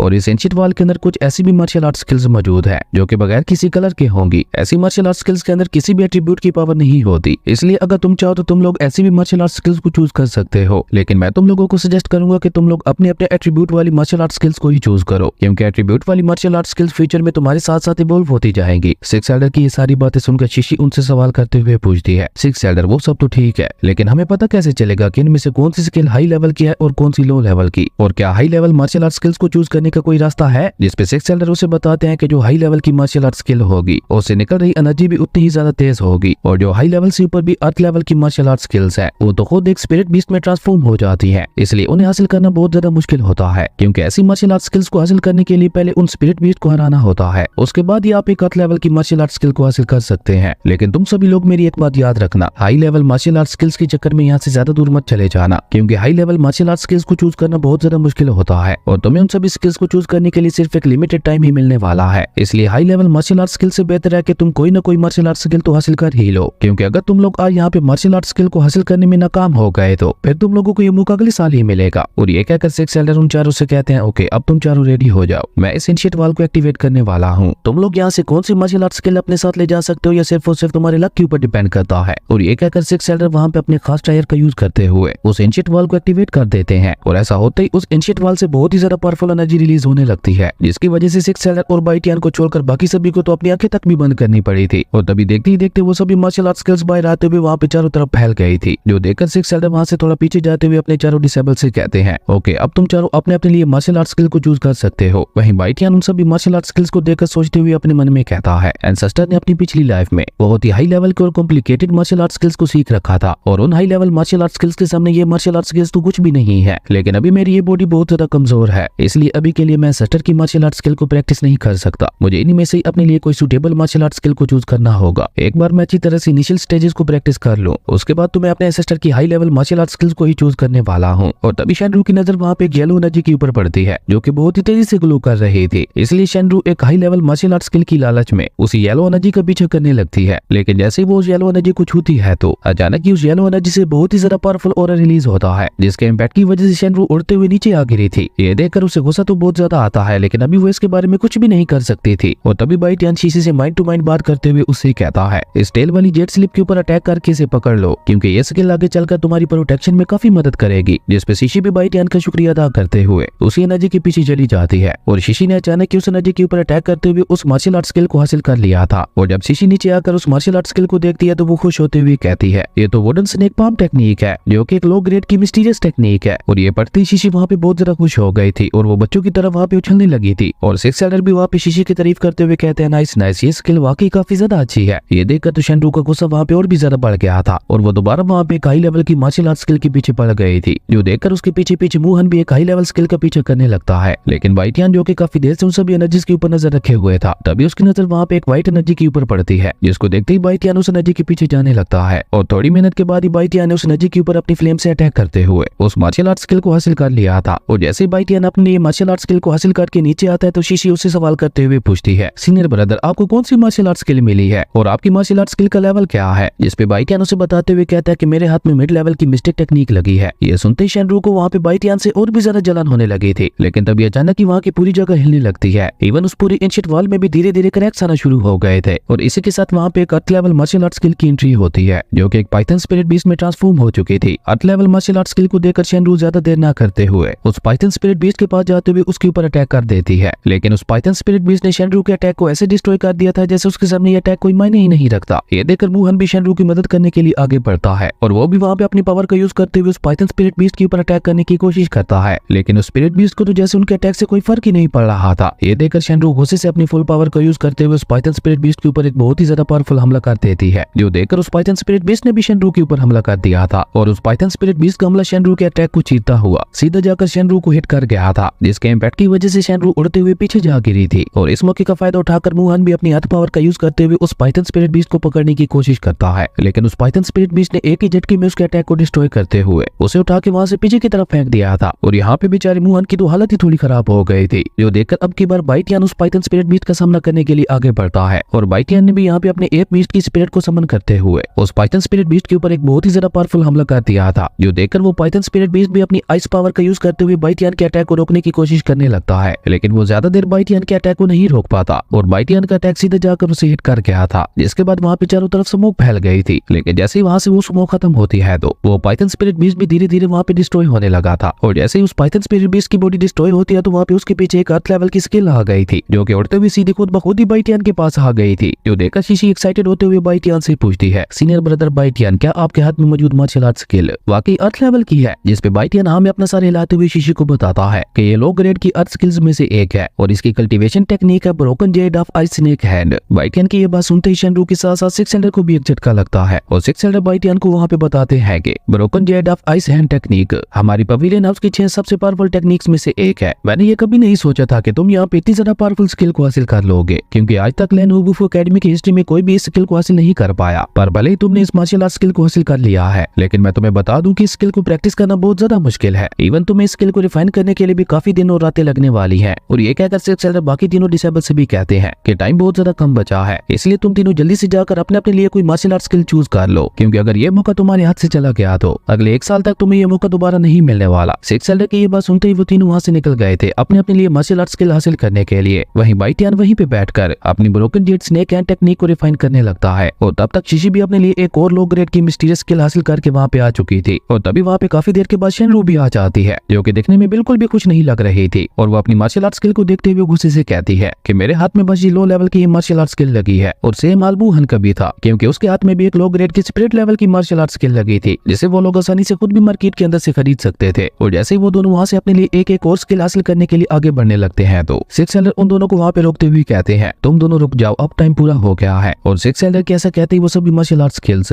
वापस उस एंशिएंट वॉल के अंदर जाके समा गई थी, जो देखकर मुहन को गुस्सा तो अब 7वें आसमान पे पहुंच चुका था। और इस बात का एहसास मुहन को भी हो गया था, इसलिए वो शेनरू को तसल्ली देने के लिए उसके कंधे के ऊपर हाथ रखता है। लेकिन शेनरू गुस्से से मुहन का हाथ भी हटा देती है और तभी वहाँ पे बहुत ही ज्यादा पावरफुल कोल्ड ऑरा फैलने लगता है, जिसे महसूस करके शीशी कहती है, अचानक यहाँ पे ठंड इतनी ज्यादा बढ़ती क्यों जा रही है? और जब वो सब पीछे मुड़कर बाई टियान को देखते हैं तो वहाँ पे बाई टियान की बॉडी से बहुत ही ज्यादा पावरफुल पावरफुल कोल्ड ऑरा निकल रहा था, जिसकी वजह से आसपास की पूरी जगह ही फ्रीज होने लगी थी। और इसी के साथ बाइटियान ने वहाँ पे पूरी तरह से broken jet snake hand technique को रिफाइन कर लिया था। और जब बाइटियान अपनी उस टेक्निक की पावर को चेक करने के लिए सामने वाले माउंटेन के ऊपर अपनी स्नेक हैंड से अटैक करता है तो वो पूरा माउंटेन ही बर्फ में जम गया था। और बाइटियान के ऐसे कमाल की पावर देखकर सिक्स एल्डर के साथ साथ बाकी तीनों डिसेबल्स को भी एक बहुत बड़ा झटका लगता है। और जैसे ही बाइटियान नीचे आता है तो वो सिक्स एल्डर से कहता है, सिक्स एल्डर आप तो कह रहे थे कि ब्रोकन जेट स्नेक हैंड को प्रैक्टिस करना बहुत ज्यादा मुश्किल है और इसको पूरी तरह से रिफाइन करने में मुझे काफी ज्यादा समय लगने वाला है, लेकिन ये तो मैंने थोड़ी देर में पूरी तरह से रिफाइन कर ली। बाइटियान की ये बात सुनकर शीशी खुश होते हुए उससे कहती है, सीनियर ब्रदर बाइटियान वाकई बहुत ज्यादा अमेजिंग हो। उसके बाद हमें लेनोवो एकेडमी के मेन हॉल का सीन दिखाया जाता है, जहाँ पे बाइटियान बैठा हुआ खाना खा रहा था। और तभी वहाँ पे लाइट ग्रीन आते हुए बाइटियान से कहती है, कितने इत्तेफाक की बात है कि तुम मुझे यहाँ पे एक बार फिर से मिल गए। मैंने ये नहीं सोचा था कि हम दोनों की दोबारा मुलाकात इस तरह से होगी, पर अब जब हम दोनों की मुलाकात हो ही गई है तो क्यों ना हम दोनों मिलकर कुछ खाएं। जिसपे बाइटियान भी उससे कहते हैं, हाँ क्यों नहीं, आ जाओ। और मुझे तो लगता है यहाँ पे लाइट ग्रीन भी बाइटियान के पैर में पड़ चुकी है। खैर इसका पता हमें आने वाले एपिसोड्स में चल ही जाएगा। और इसी कमाल के सीन के साथ हमारे अमेजिंग एपिसोड यहीं पे खत्म हो जाता है। दोस्तों अगर आपको ये वीडियो अच्छी लगी तो लाइक कर दें और अगर चैनल पे नए आए तो सब्सक्राइब करते जाना। तो मिलते हैं एक न्यू वीडियो में, तब तक के लिए बाय।